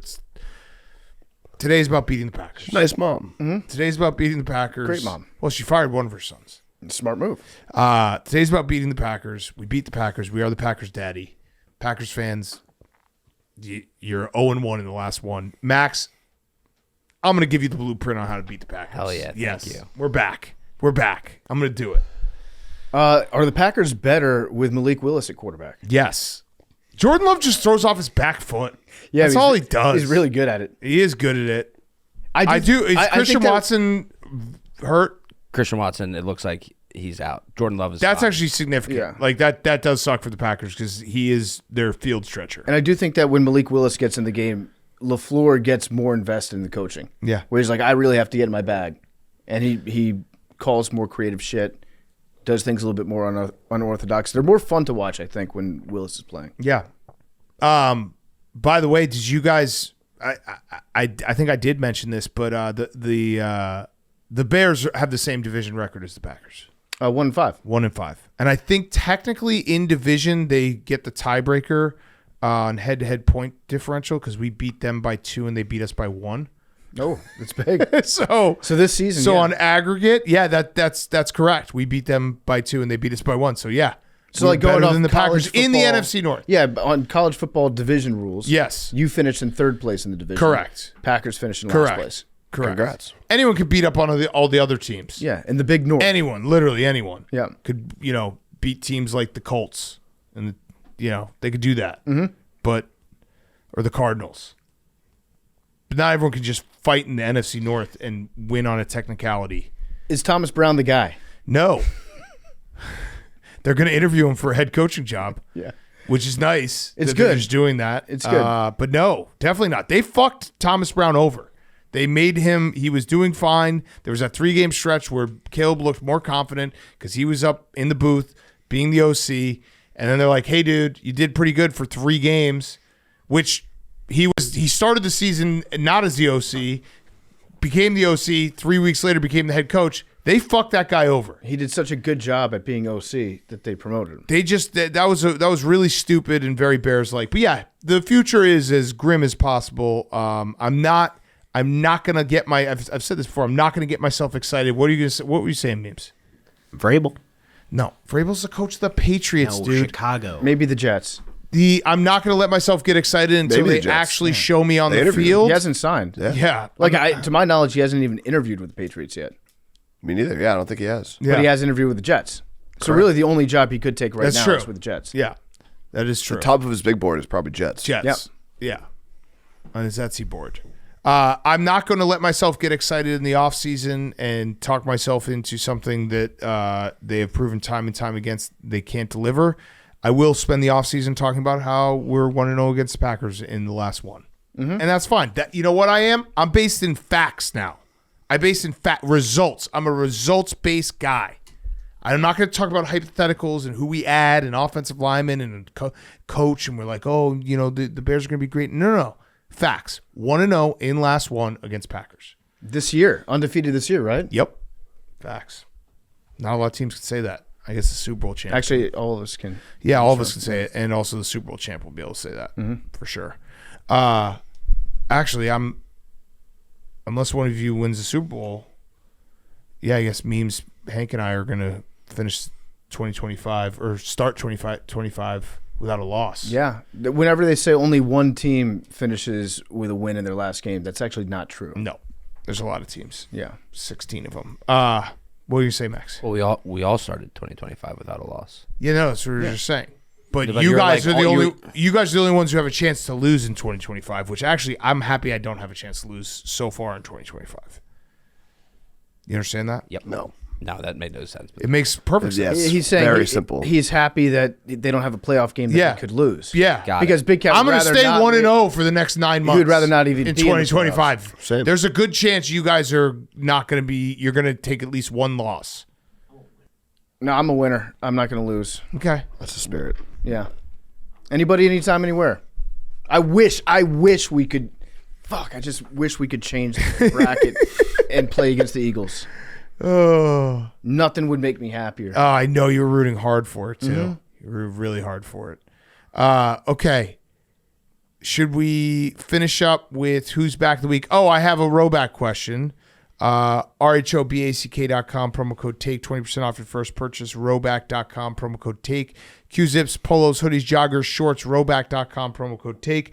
My rowback question is, who ended up losing the picks competition?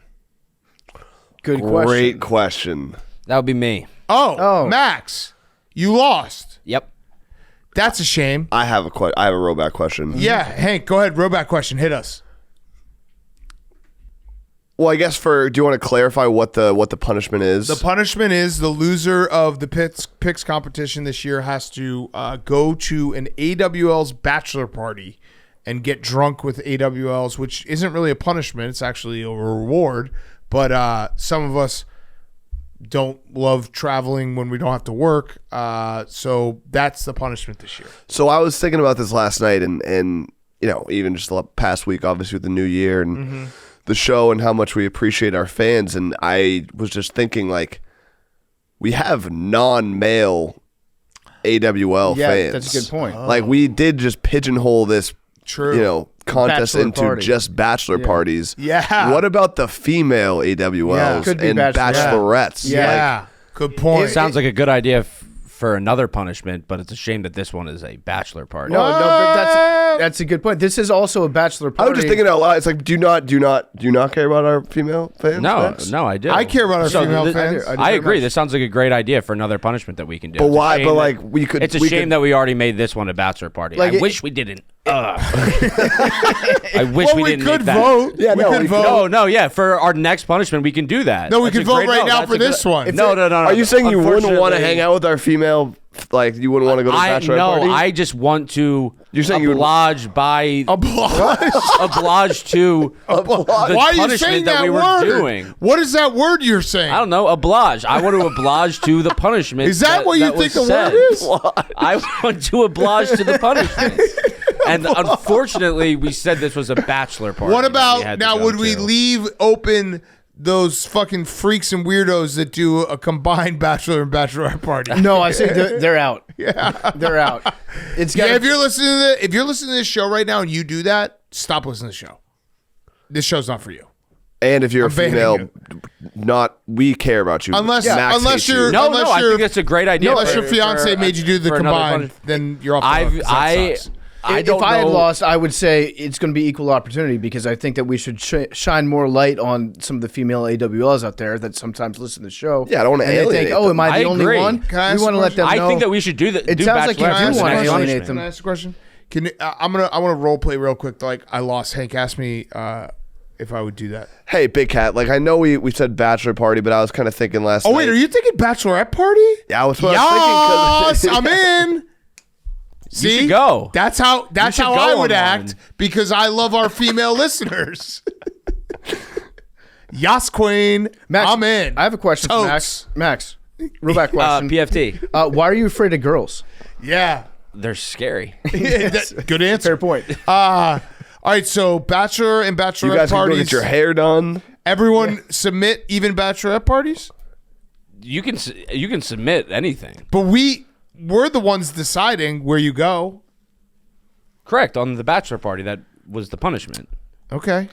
Anywhere? And yeah, anywhere. And it sounds like there's no time limit, Yeah. so it could be like a. Well, I can't miss work. No, this Well, no, is you work. can. I can't. Yeah, I you can't can. really miss We're work. saying you can right now.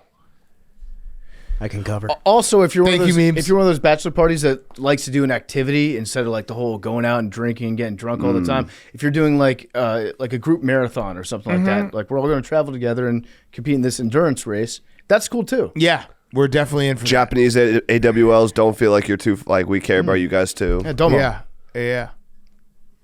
Yeah, no. Japanese AWLs. Shout out.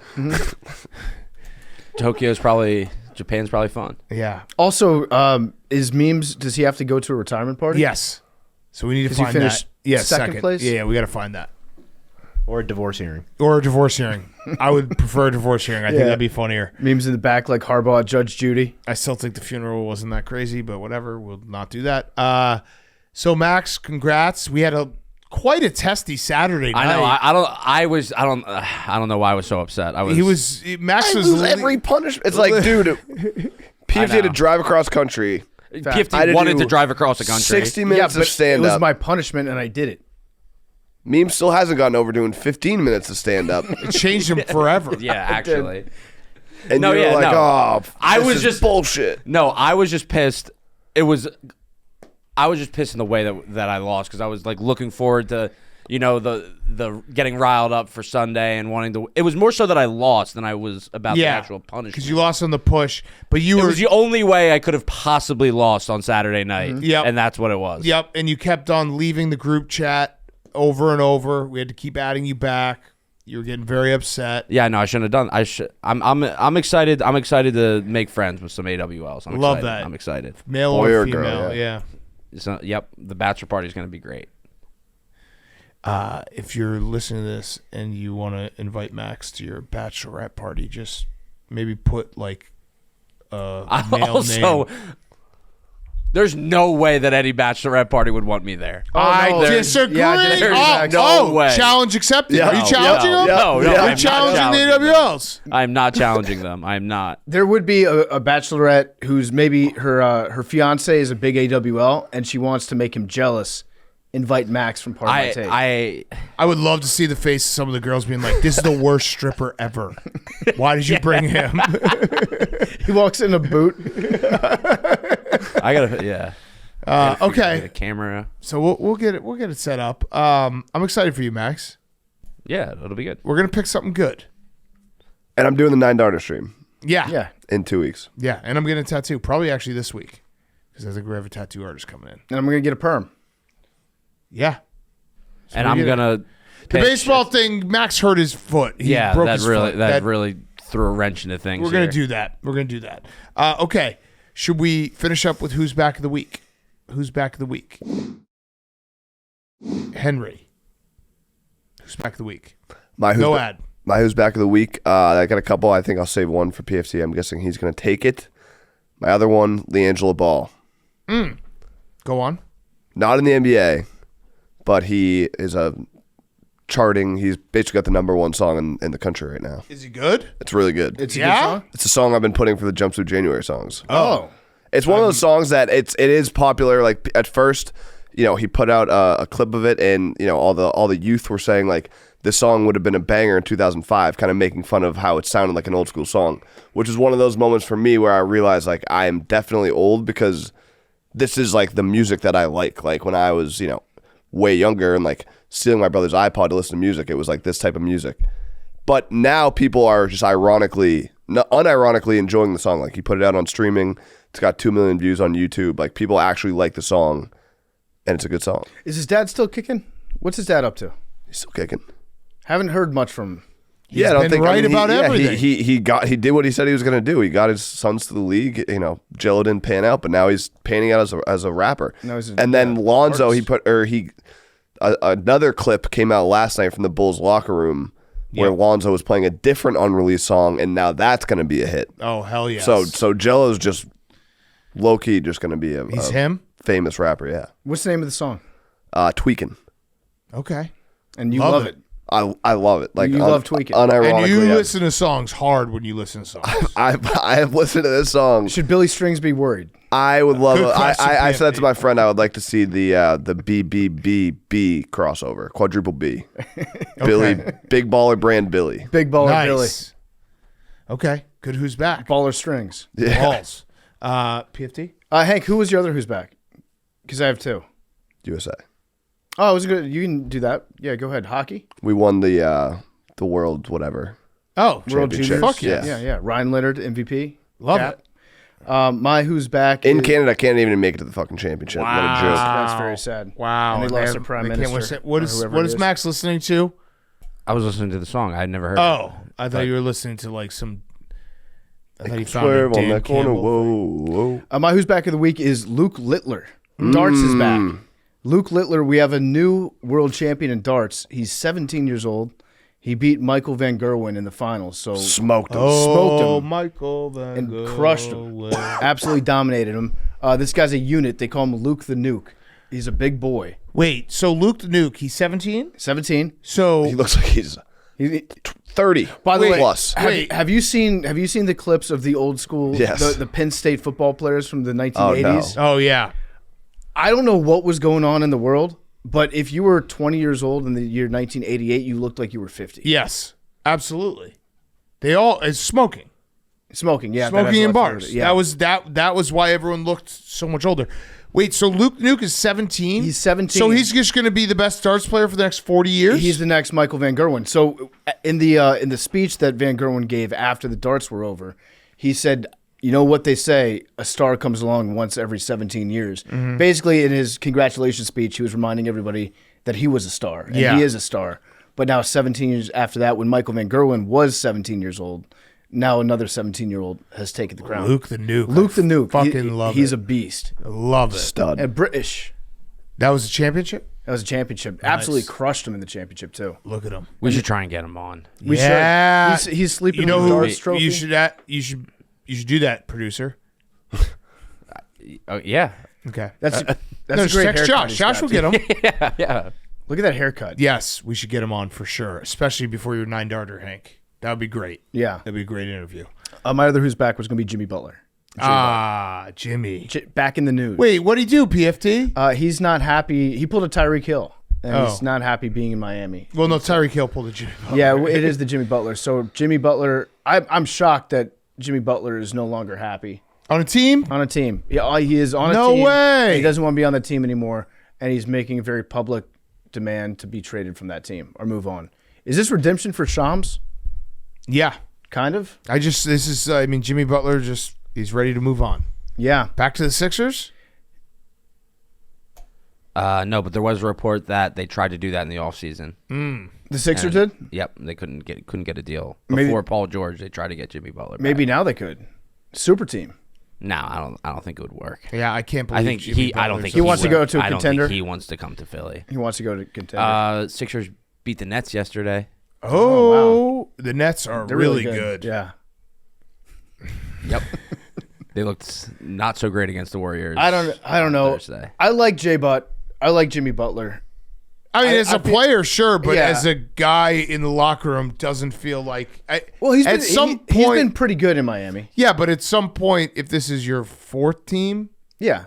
it might be you. Yeah, I think it's probably him. But he was relatively good in Miami. He didn't, Yeah, he of didn't course blow they went to the team up finals until twice. now. Yeah. But I'm saying, like, as a teammate, he seemed to be a good teammate for a while. But I Yeah. feel like he's on the downside. Yeah. It's not getting better. It's actually kind of nice that like Miami has to deal with this for once. Yeah. Like their players being like, I want out of Miami. Mm-hmm. Everyone always wants to leave wherever they are to go to Miami. Well, Dwayne Wade wanted out of Miami. That's true. Okay, my who's back. You probably saw that statue and was like, this is how they treat their superstars. Yeah. My who's back is Derrick Rose, because Derrick Rose night, I attended it Saturday night. Awesome ceremony. Very cool. Made me kind of sad because it was like, oh, I remember when it was cool to have like a team and players that were fun to root for. Very, very fun. Also very Bulls that they are retiring his number next year. So they'll just do another Derrick Rose night. But it was very cool. Derrick Rose means a lot to Chicago, and it was a very emotional night. Joakim spoke very well, so it was cool. Speech he gave to his son too, or like about. Or Yeah, talking you want to about be good his- or great? Yeah, is that was awesome. Great. So they retired his number last night, but they're going to retire it again next year? They didn't retire his number. They announced they're going to retire his number next year. On Derrick Rose night. Right before Derrick Rose night. Okay. So they can do another Derrick Rose night. What prevented them from retiring his number last night? they weren't ready banner. to do it. It takes a while to get the a banner. And but it was a cool night. It was fun. I actually thought it was going to be the highlight of Chicago sports in 2025 on January 4th. Turns out we ended up beating the Packers. So kind of having a hot 2025 so far. That's a pretty good 2-day span. Yeah, and they beat the Knicks. I love that they're waiting a year to retire. Yeah. Because they're going to bring him back and do the exact same thing. Except with the banner. And I'll probably go again. Yeah. Because it was fun. And I like it. The United Center was packed. The highlight packages they were playing, all the old guys were back. Luol Deng, Joakim, like all these guys were there. It was very cool. It was a cool ceremony, cool night. The Bulls actually did it correctly, unlike last year when they invited everyone back and like no one came, and then they booed Jerry Krause's widow. That wasn't. They didn't boo Jerry Krause's widow. They booed Jerry Krause on the jumbotron because the Bulls are idiots and they should have realized if they put him up, that was going to happen. Whatever. Either way. And then my other who's back is Fox Sports. Yeah.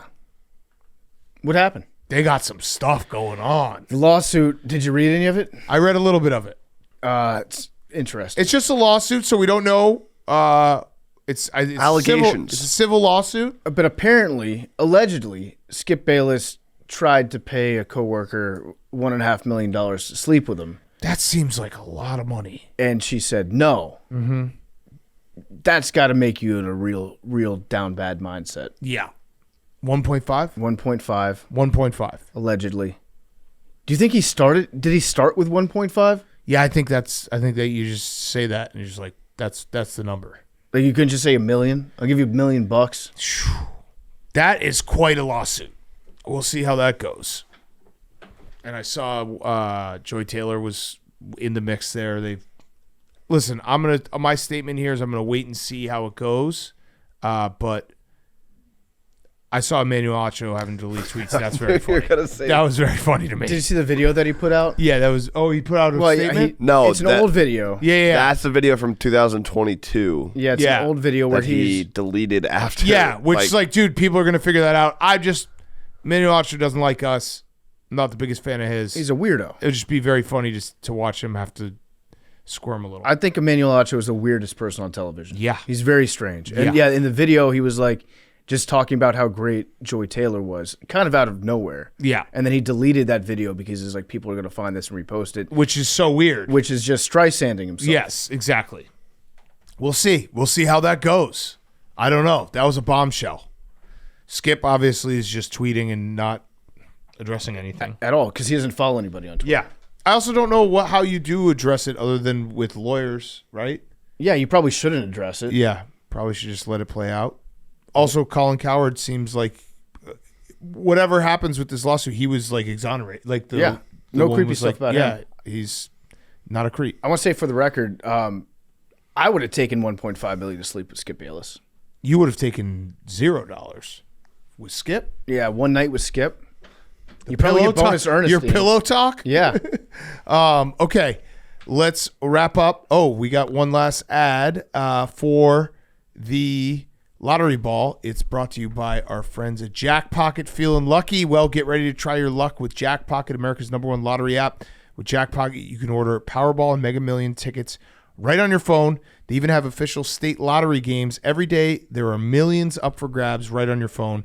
New customers can get a free lottery ticket using code PMT. That's code PMT for a free Powerball or Mega Millions ticket. Don't wait. Download Jack Pocket now for your chance to win big. Good luck with Jack Pocket.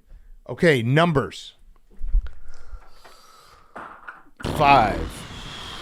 33. 3. 11. Let's go 8. 99 per. All right. Will you oblige Max and pick 11? There's no way you think that's how you say that word. I obliged to bachelor party. 85. Oh, Virginia's looking down on us. Well, no, she's with us still. Yeah, 85 Bears. Yeah. There you go, Virginia. 62. Love you guys.